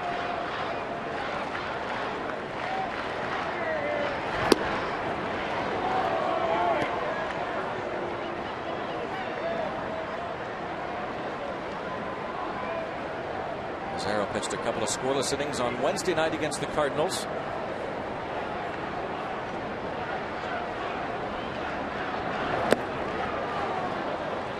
Falls behind 3-2. Those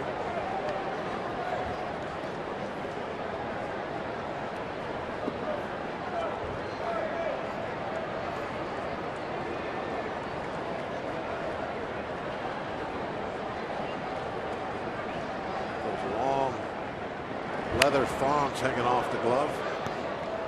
Wasn't it Vin that got called for that earlier this year? So one of the umpires went out. Yeah. Who was it that called? That got called? Mazzaro, was it really? I think it was. He had to tie some of them up. I think it was the umpire that got George Brett for the Pine Tar. McClellan? Yeah, I think that's what it was. Makes for a good story, even if it wasn't. We'll leave it at that, huh? Might not even been Mazzaro. It doesn't matter. It's a great story.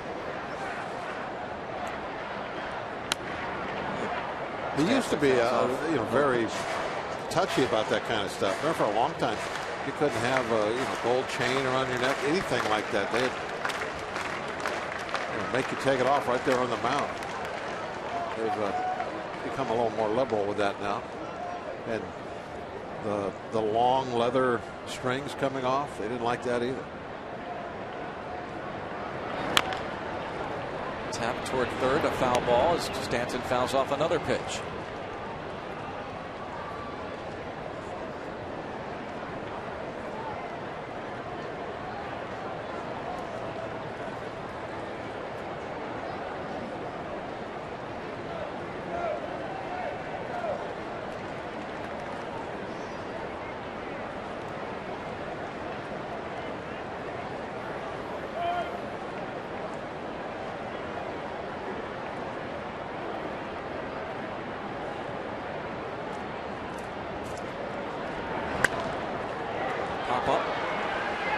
Playable.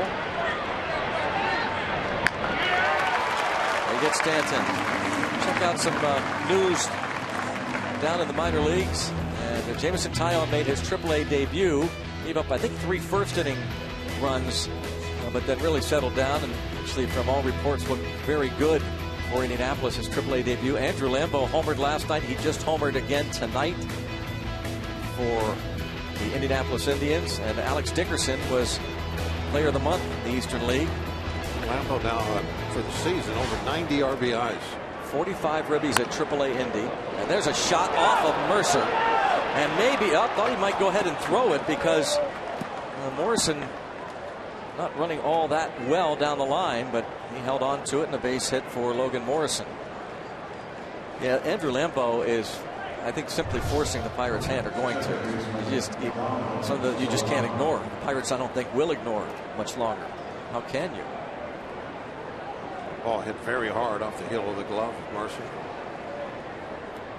I agree, Greg. It's one of those things where he probably would have already maybe been up here if he would have been on the 40-man roster. You know, I asked Neil Huntington that yesterday. No? He said that really is not holding him up because they have a couple of spots available. Okay. So. Well, then did you say, well, okay, Neil, let's keep him? Well, no, I left it at that. I pushed it enough. Just joking. Neil. Sometimes he looks at me and shakes his head like, just like a fan.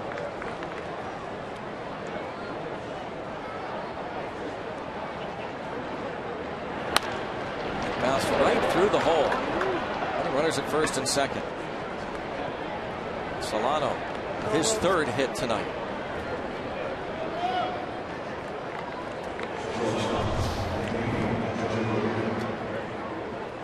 Took the ball right down the middle and low, and has committed himself to that open hole on that side of the field. We saw the Cardinals do this a lot in that game that they won 13-0. They shot a lot of ground balls the opposite direction. Just you could see the swings that they were taking. The hands real close to their body, just concentrating on the inside half of the baseball. That's what Solano did in that swing. Danny Echeverria, an infield hit in the second inning. He popped up a bunt in his second at bat, and he struck out looking in the fifth. Now 2 on, 1 out, 7th inning, tie game.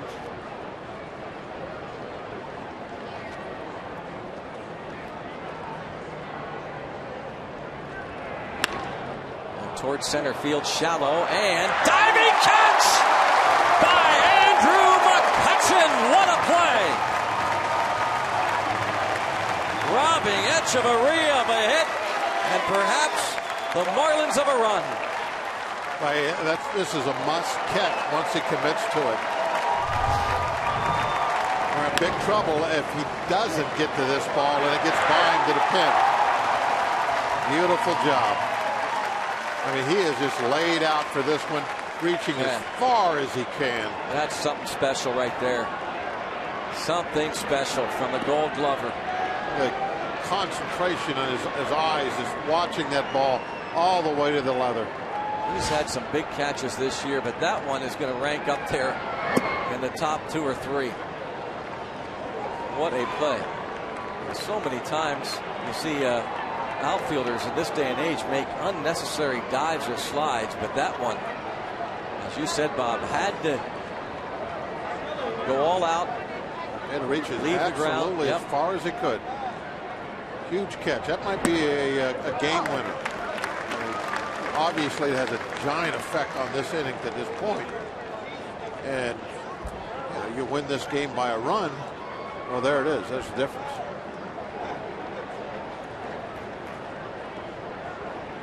One special catch, one special play right there, and a special player in Andrew McCutchen. Definitely a big-time two-way player. Can win games with the bat, win games with the glove. And to really make it count, Mazzaro needs to get Marisnick, get this last down, and make that play stand up and stand out.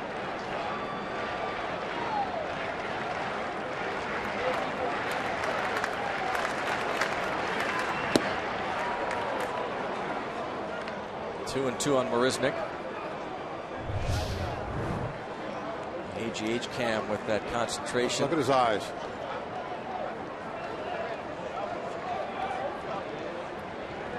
Now turn the glove over, hold on to it, then don't let it roll out. Be soft with it as you hit the grass. Tap foul.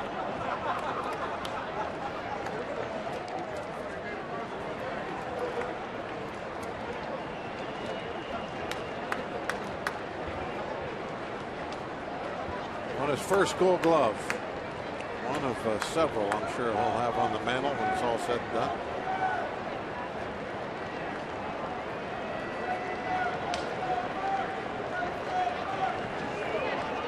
Another 2-2 pitch from Mazzaro. They're now 3 and 2, and Martin wanted to gun it down towards second. He's always looking to making out with that big arm of his. One more look at different angle from high home. McCutchen coming in.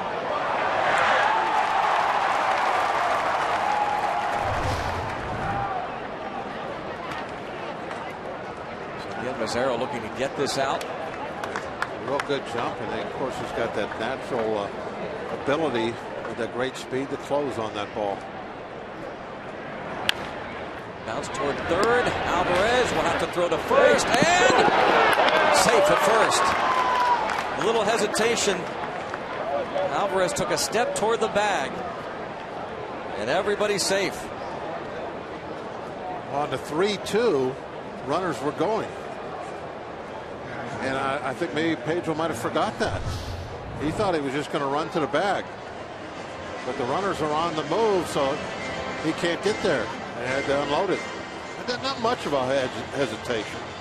Just a little bit. If the throw was on line, it was still going to be in time. You see that ball hit Jonesy's glove before the runner got there. E5, 21st error of the season, and now no place to put Jeff Mathis. He was 0 for 2 with a walk. Ball 1. Infield hit for Logan Morrison off of Mercer's glove. Donovan Solano singled through the right side of the infield. So Marisnick reaches on the air.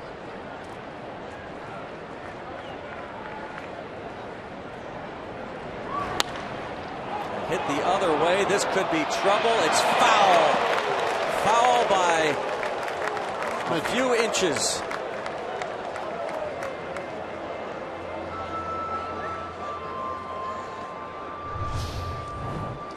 Foul by this much. There's several things during the game where you look at later on and you can say, okay, this is a huge play. Well, we talked about Kutch's catch.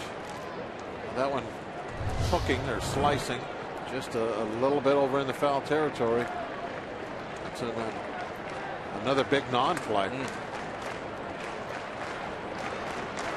Everybody probably scores on that one. 2-1 now on Jeff Mathis. Yeah, if it was fair, it would have probably still jumped in over the fence. You look at the close plays in this inning alone. The Morrison one-hop shot off of Mercer doesn't stick in the glove. Hit. And play by McCutchen. The Jake Marisnick ground ball. Alvarez's throw just does pull Jones off the bag, and now it's 2-2 on the veteran catcher Jeff Mathis. One way or another, after the game, we're going to be talking about the top of the 7th. And now they rev it up here at PNC Park.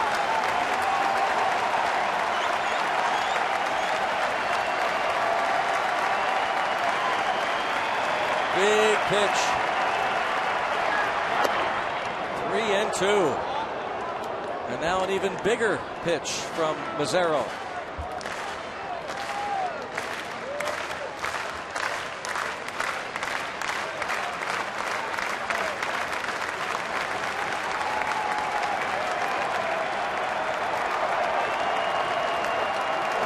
From Mathis to left. Marte, he's under it. They leave them loaded. The McCutchen catch,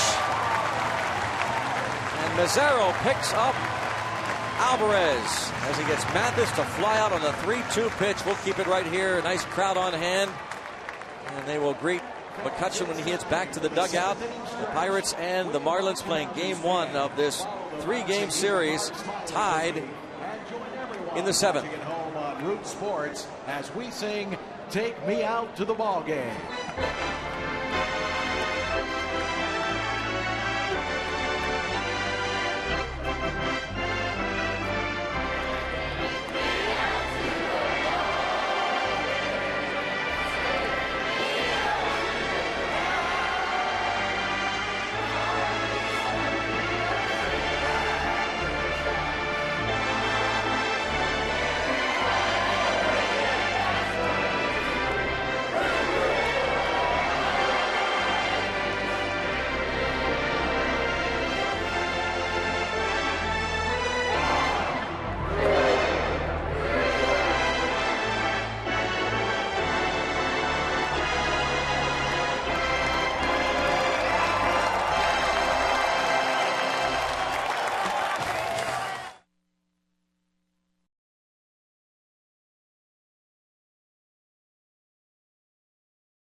authority of the Pittsburgh Pirates and may not be reproduced or retransmitted in any form, and the accounts and descriptions of this game may not be disseminated without the express written consent of the Pittsburgh Pirates.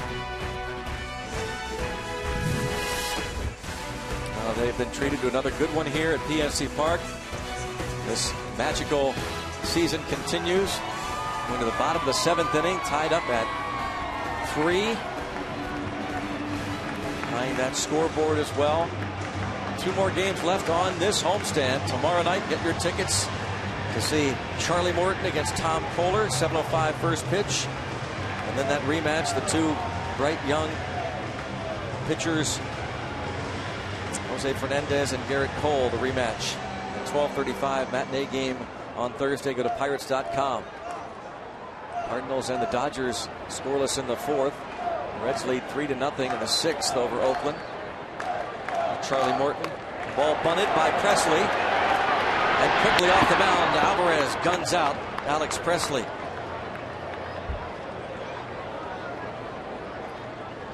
One down in the bottom of the 7th inning. It was a good idea. I mean, you got to get some base runners, get speed, and see if you can put one down. But Alvarez just a little too athletic. Really popped off that mound. A lot of right-handers can't go to that side. But Alvarez is one of those guys. Jumped on that ball. He's thrown only 80 pitches.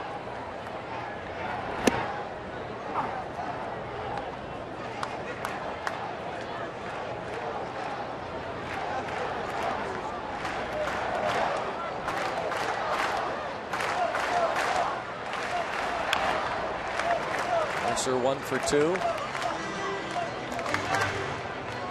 Jose Tabata comes out on deck.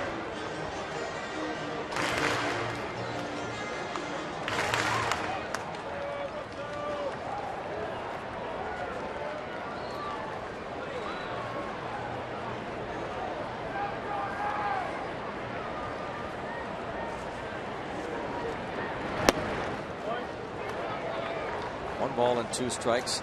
Since June the 16th, Marlins starters an ERA of 2.79, 3rd best in the major leagues.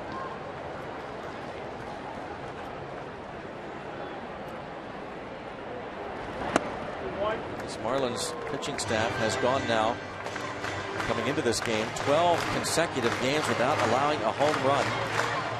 McCutchen nearly homered in the 3rd inning off the wall in center. Mike Redmond, the rookie skipper, former Marlins catcher. And now 3-2.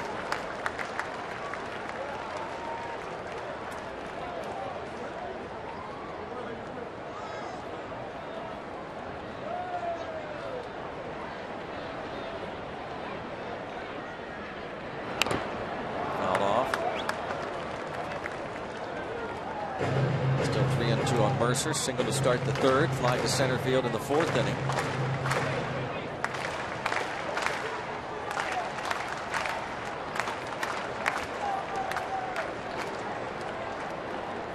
Marlins starting a road trip here in Pittsburgh. They'll go to Atlanta and then to Kansas City for interleague play. And that's popped up. Outfielder Yelich.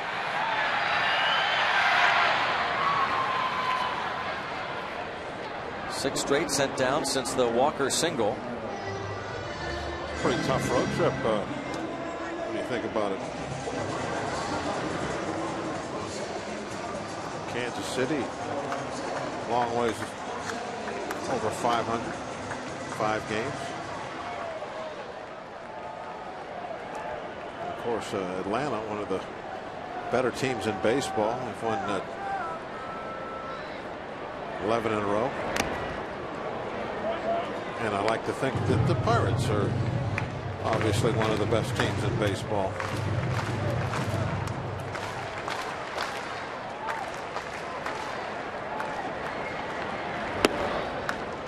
Tabata batting for Mazzaro. He goes 1 1/3 scoreless innings of relief. Henderson Alvarez pitching another good ball game tonight. This is chopped toward 3rd. 1, 2, 3. That took 11 pitches, and Alvarez has retired 13 of the last 14 Pirates. Still knotted up at 3.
Run double, a fantastic catch in the outfield, a run scored, and earlier today before the game, Andrew McCutchen received the Heart and Hustle Award, which is given by the Major League Baseball Players Alumni Association to players who demonstrate passion, desire, and work ethic both on and off the field, presented by Jay Bell, Andrew's hitting coach. Kutch is involved in a lot of charities. He's got Kutch's Crew, in which he mentors student athletes. He's involved in the Make-A-Wish Foundation and the Habitat for Humanity, amongst many other things. So add that to the list of the awards. Now, one thing about the Heart and Hustle Award, one player from each team is nominated. The final award will be announced November 19th at a dinner ceremony in New York City. But Andrew McCutchen, Greg, you run out of ways to describe what this guy does, and the awards keep piling up. Yeah, that is true.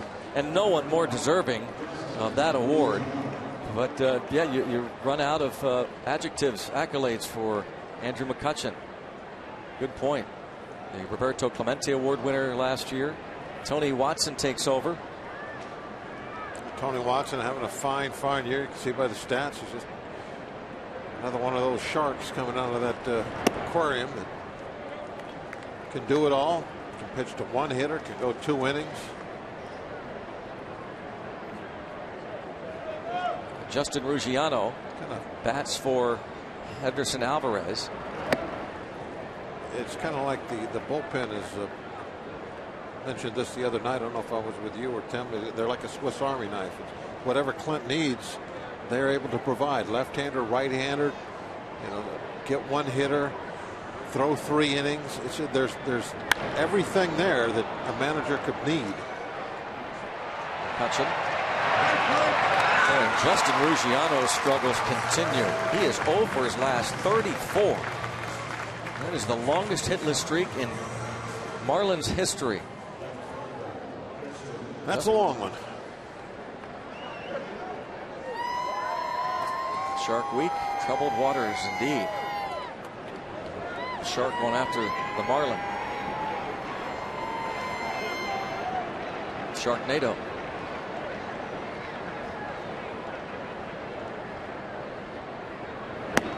The Sharknado that like drops sharks out of the sky on you. I haven't seen it yet. Have you? No. Sharknado. Been looking forward to it. Yep. Anxious to see it.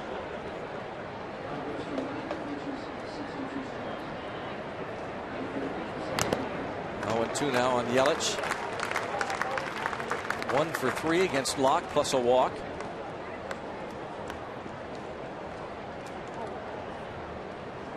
One-year-old from Thousand Oaks, California.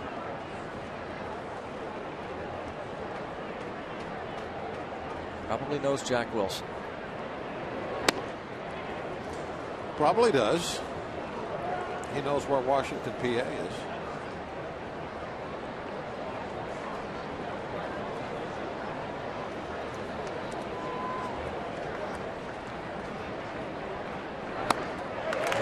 On strikes goes Yelich. Joe Starkey of the Pittsburgh Tribune Review. A story today about Dave Parker, the former Pirate All-Star, battling Parkinson's disease. And an AT&T tweet, folks passing along their best to Dave Parker, the Cobra. Parker was in earlier this summer, signing some autographs before a ball game. Big part of that 1979 World Series. We are family team. I really, back when I came into the National League, probably one of the most feared players that you'd have to go up against on any team is Dave Parker. MVP in 1978. I see him now. I'm still afraid of it. Absolutely. And you really have to credit Dave Parker through Kevin McClatchy for bringing Willie Stargell back to Pittsburgh. Parker was hitting coach for the Cardinals and said, I'll come back, but first they need to make amends with Stargell. 1, 2, 3 for Tony Watson. And the top of the Pirates batting order against the Marlins bullpen.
Shark Tank.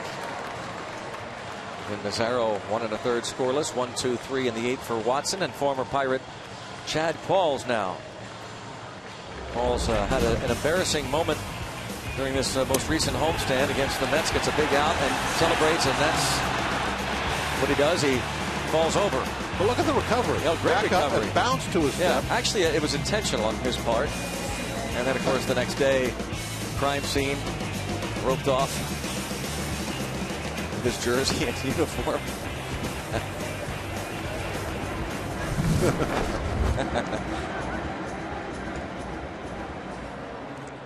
Qualls' 12 scoreless inning streak snapped on Sunday. Gave up a run against the Indians. Final game of that homestand. Really has kind of bounced back this season. When you look at that ERA with 44 innings, solid year. Throwing harder.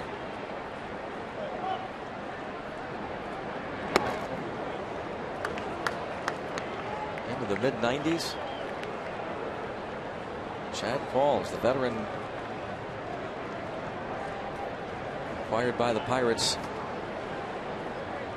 did not turn out as well as he and the Bucks had hoped in a Pirates uniform. Just 17 games for the Bucks last year. Acquired from the Yankees for Casey McGee, deadline deal, and in 17 appearances he had a 6.59 ERA.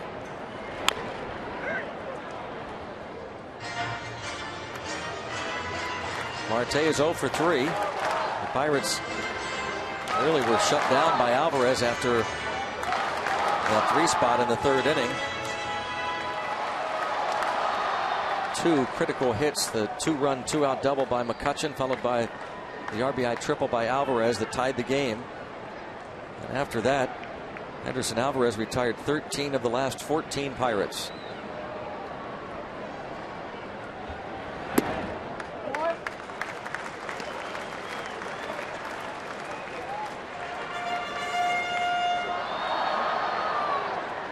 Can't think of a better leadoff guy to have on board. Nobody out when you're looking for 1 run. 1 more pitch wide. There you go.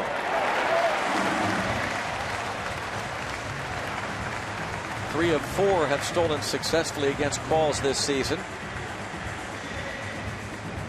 Last year, 12 out of 13 were successful versus Qualls. So you have to think that Marte won't last long at first. Neil Walker going to look down at Nick Leyba. Maybe a bunt. It's either a steal or a bunt. Or hit and run. That's always possible, but more likely to be a steal or a bunt. Oop, hi, Graham.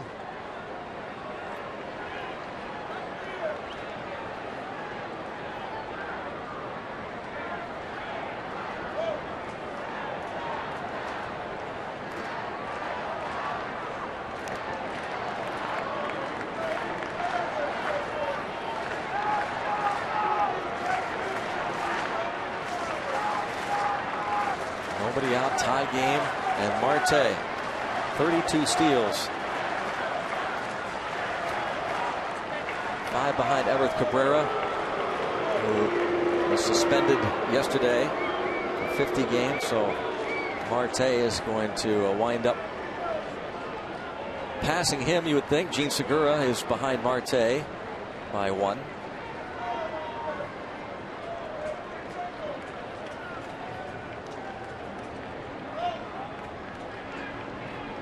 There he goes, and fouled out of play. And he had a very good jump.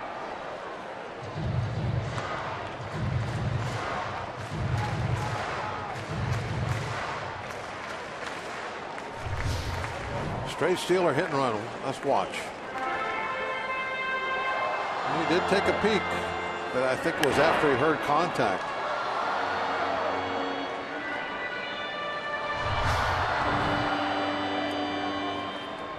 0-1 the count. The last time the Pirates had a stolen base champion, Tony Womack, swiped 58 bags in 1998. Interestingly enough, Marte goes back standing. Means he can get more, Greg.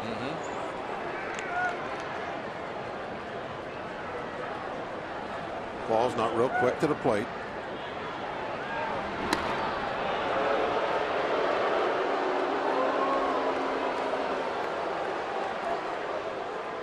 Why do fans hate the pickoff throw so much? Because they want them all over pitchers to pitch to their hitters. All over the country, you hear the boos when you throw to first. Yep.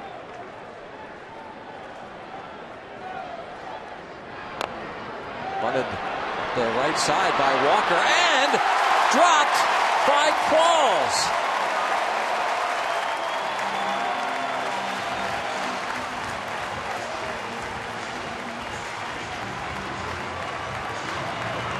Put down that bunt right on the chalk line. I mean, it's going right down the edge of the grass. And Qualls was going to have to hurry. He was going to have a real tough throw to make. He was going to have to get around Walker with his toss, and he just wasn't up to it.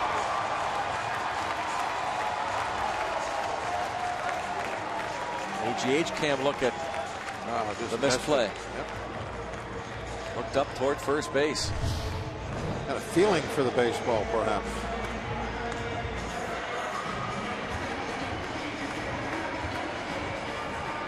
Two on, nobody out, and here is Andrew McCutchen.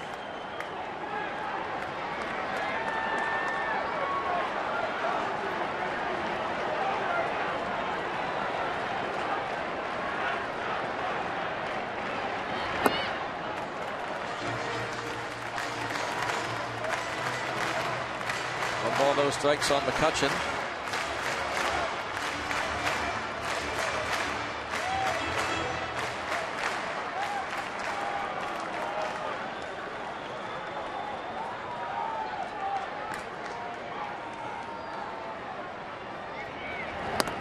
And off the mid of Mathis, the runners will move up 90 feet.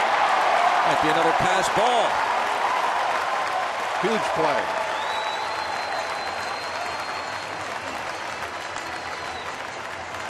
Nobody out. Couldn't make the play on the bunt, and now another pass ball. I'll tell you, I mean, easily getting over. Just sliding for practice. What are they going to do now? They have a strategy session here. Strategize. Chuck Hernandez, the pitching coach, will visit with Qualls. You have, one of the best hitters in the game, 2-0, way ahead in the count, with the go-ahead and insurance run at second base. Nobody out. They are between a rock and a hard place right now as far as what kind of choices they can make. Now lefty Mike Dunn is loosening in the bullpen. Will they put him on? Bring Dunn in to pitch. Let's see. That is indeed what they decide to do. Pick your poison. No, I think they're going to pitch. What would you do, Bob? There's just no way I would pitch to McCutchen. I usually did whatever the manager decided. Yeah. That was always a safe thing. If you were the manager, what would you do? Tell the pitcher to be careful. One of Jim Leyland's favorite things. Never liked that, because he said if you tell the pitcher to be careful, see, now they'll walk him intentionally. But and then the guy ends up hitting a mistake, and the onus ends up being on the pitcher. Leyland never liked that, so he would always decide. Oh boy, Qualls did not like apparently that decision. He snatched that ball back from his catcher. Well, he's still upset. He had him set up. He had it 3-0. He's right where he wanted him.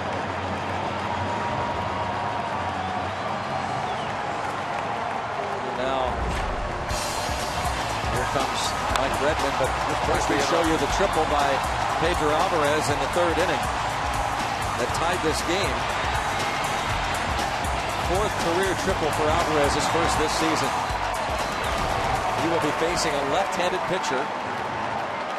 As Pirates have loaded the bases with no one out in the 8th inning of a tie game. A walk, an error, and an intentional pass. We will be back.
Tied at 3 in the bottom of the 8th inning. The bases are loaded, nobody out. And Pedro Alvarez will face lefty Mike Dunn. Marte, Walker, McCutchen aboard. Crowd of nearly 28,000. 54th appearance for Dunn. Lefties hitting .226 against him. He's got 45 strikeouts in 47 innings. So that's what he's looking for right now. Lefty on lefty. He does not want this ball put into play. He wants to get the strikeout. And then they can perhaps try and get a double play. Bases loaded, nobody out. They would love to get an out without the ball being put in fair territory. He did not face Alvarez in Miami. The Pirates were down there, but Alvarez has faced him twice, has struck out both times. Infield is in.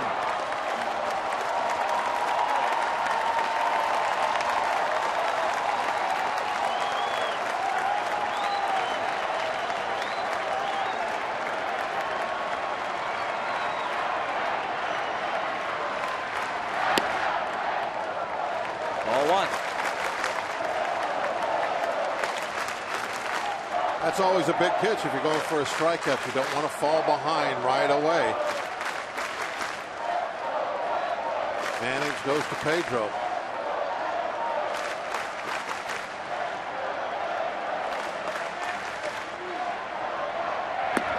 Ball two.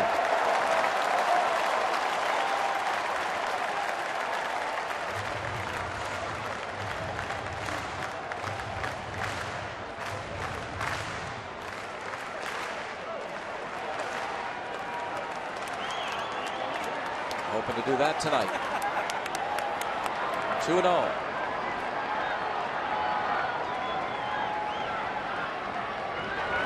Oh, 95. Challenged the ball. Came right at him with the fastball. Just a little above the belt. Inside half the plate. But he put himself in a position, he had no choice. He had to give him something to hit. Pedro still in the driver's seat, though.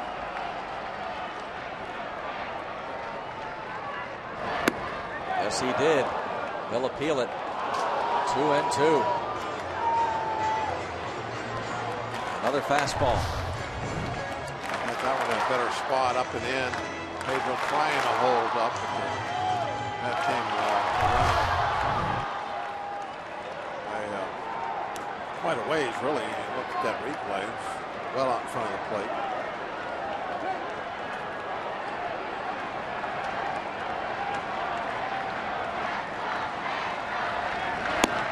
Struck him out looking. Big strikeout for Mike Dunn. I think he just kind of got in Pedro's head a little bit. He threw the breaking ball, the first pitch that he fell behind, and now he's in trouble. And he throws this one where Pedro's sitting on it and he can't catch up to it. Then the check swing. This one, he'll freeze it right down the middle, right in the middle of the plate. I think that's where he got in Pedro's head. Pedro was worried about that breaking ball again and couldn't pull the trigger on the fastball. Now the infield at double play depth to try and get out of this huge jam. Russell Martin takes ball one. Martin, curiously enough, is batting only .224 against lefties this season.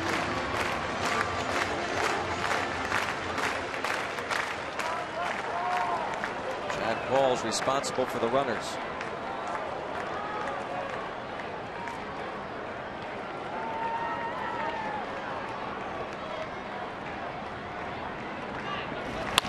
And that is a double play ball. Tough little hop. They get one and they get two. The Miami Marlins. Mike Dunn strikes out Alvarez looking, and Russell Martin hits into a 6-4-3 double play. And a smile for Qualls. Hechavarria, a tough little hop. Still tied at 3.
Absolutely golden opportunity. With the bases loaded, nobody out, and do not score. Alvarez strikes out looking against Mike Dunn, and then Martin. 6-4-3 double play. Well, what do we say about pulling the ball away from you? That ball's on the outside corner. Tried to pull it, you roll over, you put it on the ground, right to the shortstop. If you want to get a ball to the outfield, you have to hit it the other direction. Boy, that was a tough play. Oh, blindly makes the play. I think it was like a bat. It was a sonar or something he was using. He is a slick fielding shortstop. Echeverria. And again, Falls reacts. And, you know, he went from unhappy, feeling bad, to ecstatic. Bullpen buddy got him out of a jam. Brian Morris will try and get the Pirates to the bottom of the 9th inning. Still tied. Morris this year has really done a great job of going more than one inning. 47 innings he has pitched, just 36 appearances.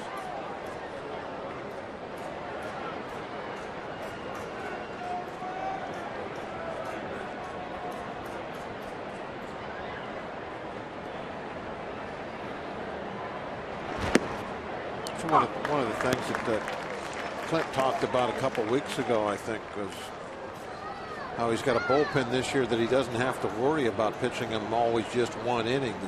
There's several guys out there that, if the situation calls for it, they can go an inning and 2/3, 2 innings, sometimes even 3.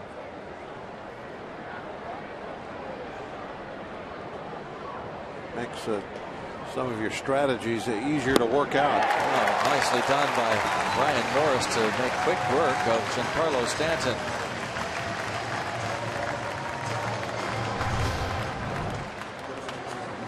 He's got just a great breaking ball. He throws that so hard. And that one was 89, but many times he's up there 91 with that pitch. He can challenge a catcher sometimes too. That hard breaking ball, when he's going for the strikeout, he'll bounce it in there on top of the plate. It's not easy to block. There it is again, 90 that time.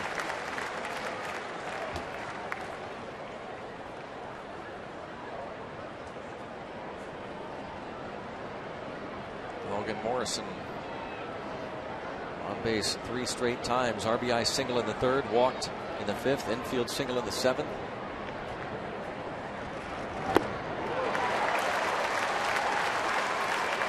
Nothing in 2.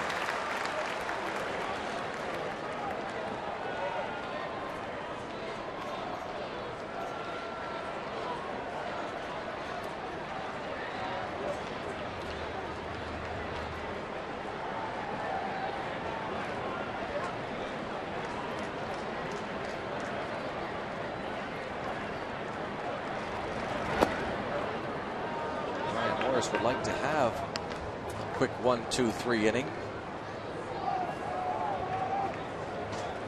He's had 3 of those since the 1st of July. He's had to work from the stretch with men on base. Always works from the stretch regardless, but with men on base, most appearances.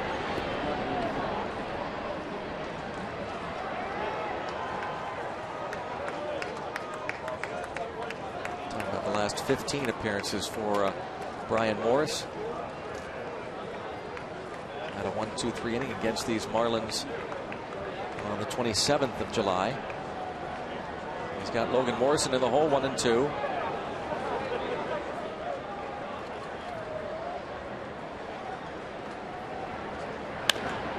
Bounce to Alvarez.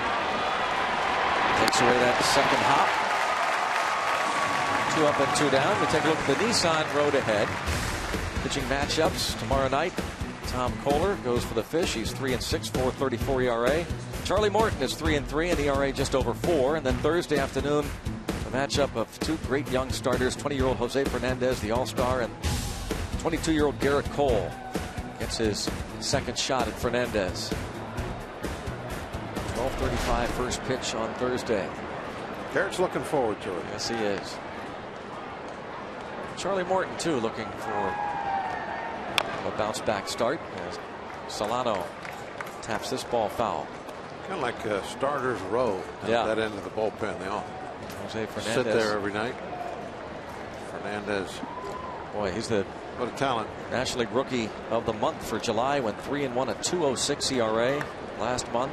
Coming off a 14 strikeout performance against the Indians on Friday. Number 3, I'd like to buy a foul. 0-1. Someone just yelled, number 3, I'd like to buy a vowel. That's pretty clever. Adeiny Hechavarria on deck. 0-2. And Donovan Solano.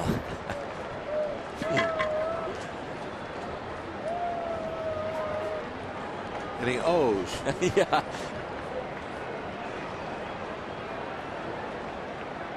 Oh, 2. Close.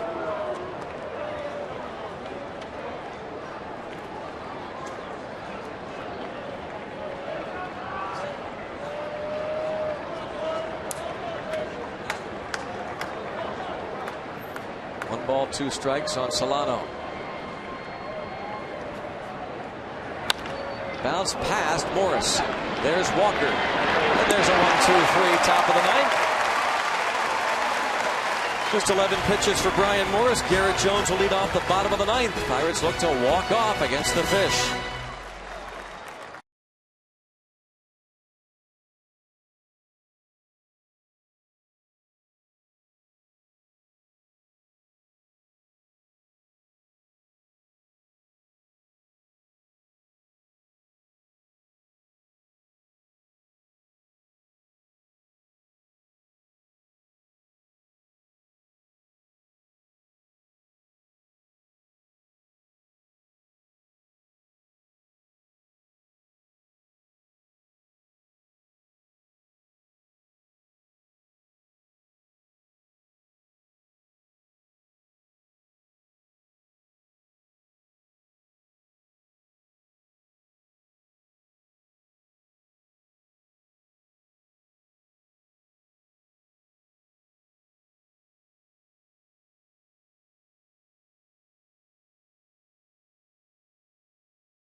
Of some plays in the top of the 7th.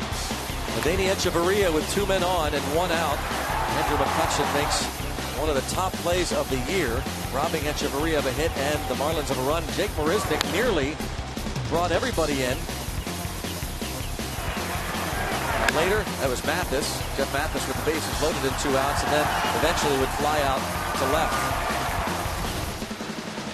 So that's why we're still tied up. Not for long. Do it now. And the lefty Dunn will face pinch hitter Josh Harrison. That'll get things started. Alex Presley is on deck, but still with some other right-handed hitters available if Hurdle so chooses. Right-handers in the pen for the Fish.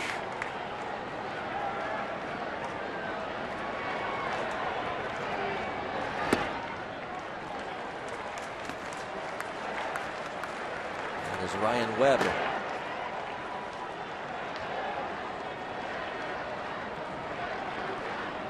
Josh Harrison with 6 hits in his last 17 at bats.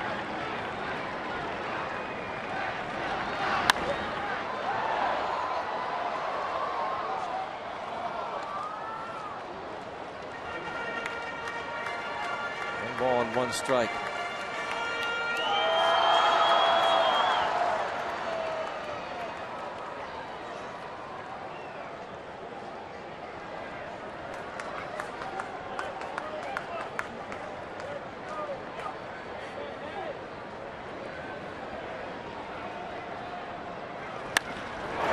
This one hard to right center field, near the wall, and it is gone! Hey! Walking off with an unbelievable win! Raise the Jolly Roger, Josh Harrison! Everything happens for a reason, Greg. Bases loaded, nobody out.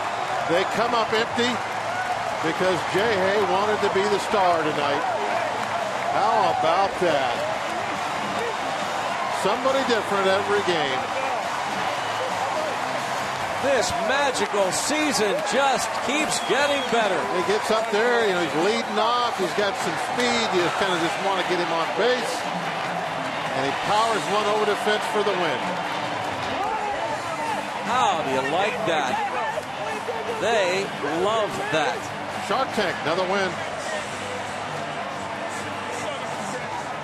Sticking around, enjoying it. Hope you'll come out tomorrow night. Yeah, that's a good question. Game 2 of the series tomorrow, the final game of the homestand Thursday. Another look at the walk-off home run for Josh Harrison. Boy, what a nice player he has become. Ball is up and away. It was even a borderline whether it was even a strike or not. It drives it out of here. His second home run in the major leagues. A few trips back and forth between Pittsburgh and Indy. His reaction. He's coming out of that box hard. He thinks extra bases. Now he knows it's out of here. How about that? Oh, the J.A. kid. Okay, nobody get hurt. Let's go downstairs to Robbie Ince Mikowski with Josh Harrison. I have Josh Harrison, the Honda player of the game tonight. With 2 swings, wins the ball game with the walk-off home run. In the bottom of the 9th inning, Josh Harrison to do it in a moment like this. 29,000 screaming people at PNC Park. How do you describe this experience right now? Oh, man, it's a blessing. Just to be out here and see all these fans and, for us to hang tight and just keep battling. And, it's a blessing. Mike Dunn, you had to know that was coming, Josh. You had to know the A.J. Burnett monster was coming after you with a pie. Give you a second to wipe yourself off here. I'll ask you your question while you're doing it, Josh. Mike Dunn got out of a bases-loaded jam in the bottom of the 8th inning. He comes in, you face him. What was your key in that at-bat, and what were you looking for? I faced him in Miami. And I had already seen everything get through, and I was just trying to have a good at-bat and put a good swing on a good pitch. And he threw me a fastball up out over the plate, and I just put a good swing on it. You've been able to contribute despite not being a starter and not playing often. What puts you in that position, Josh? Just staying ready, just want to help out any way I can because we got a great group of guys and, great fans, and we know it's not over until it's over. Did you know it was over as soon as that ball just barely cleared the fence in right center? No, I knew it wasn't caught, but I was just watching Stan's reaction, and when it didn't come back in, I knew it was out. Congratulations, Josh. Thank you. How about it for Josh Harrison, Robin Teak? When you look at this guy, talk about unsung heroes of being a different guy every night. How about tonight? It's Josh Harrison's night. It is indeed, Robbie. 8th walk-off win for the Pirates. Josh Harrison puts the Pirates 24 games over 500. And how about this? Yeah, how about going home with that souvenir after catching the home run ball from Josh Harrison? And the Pirates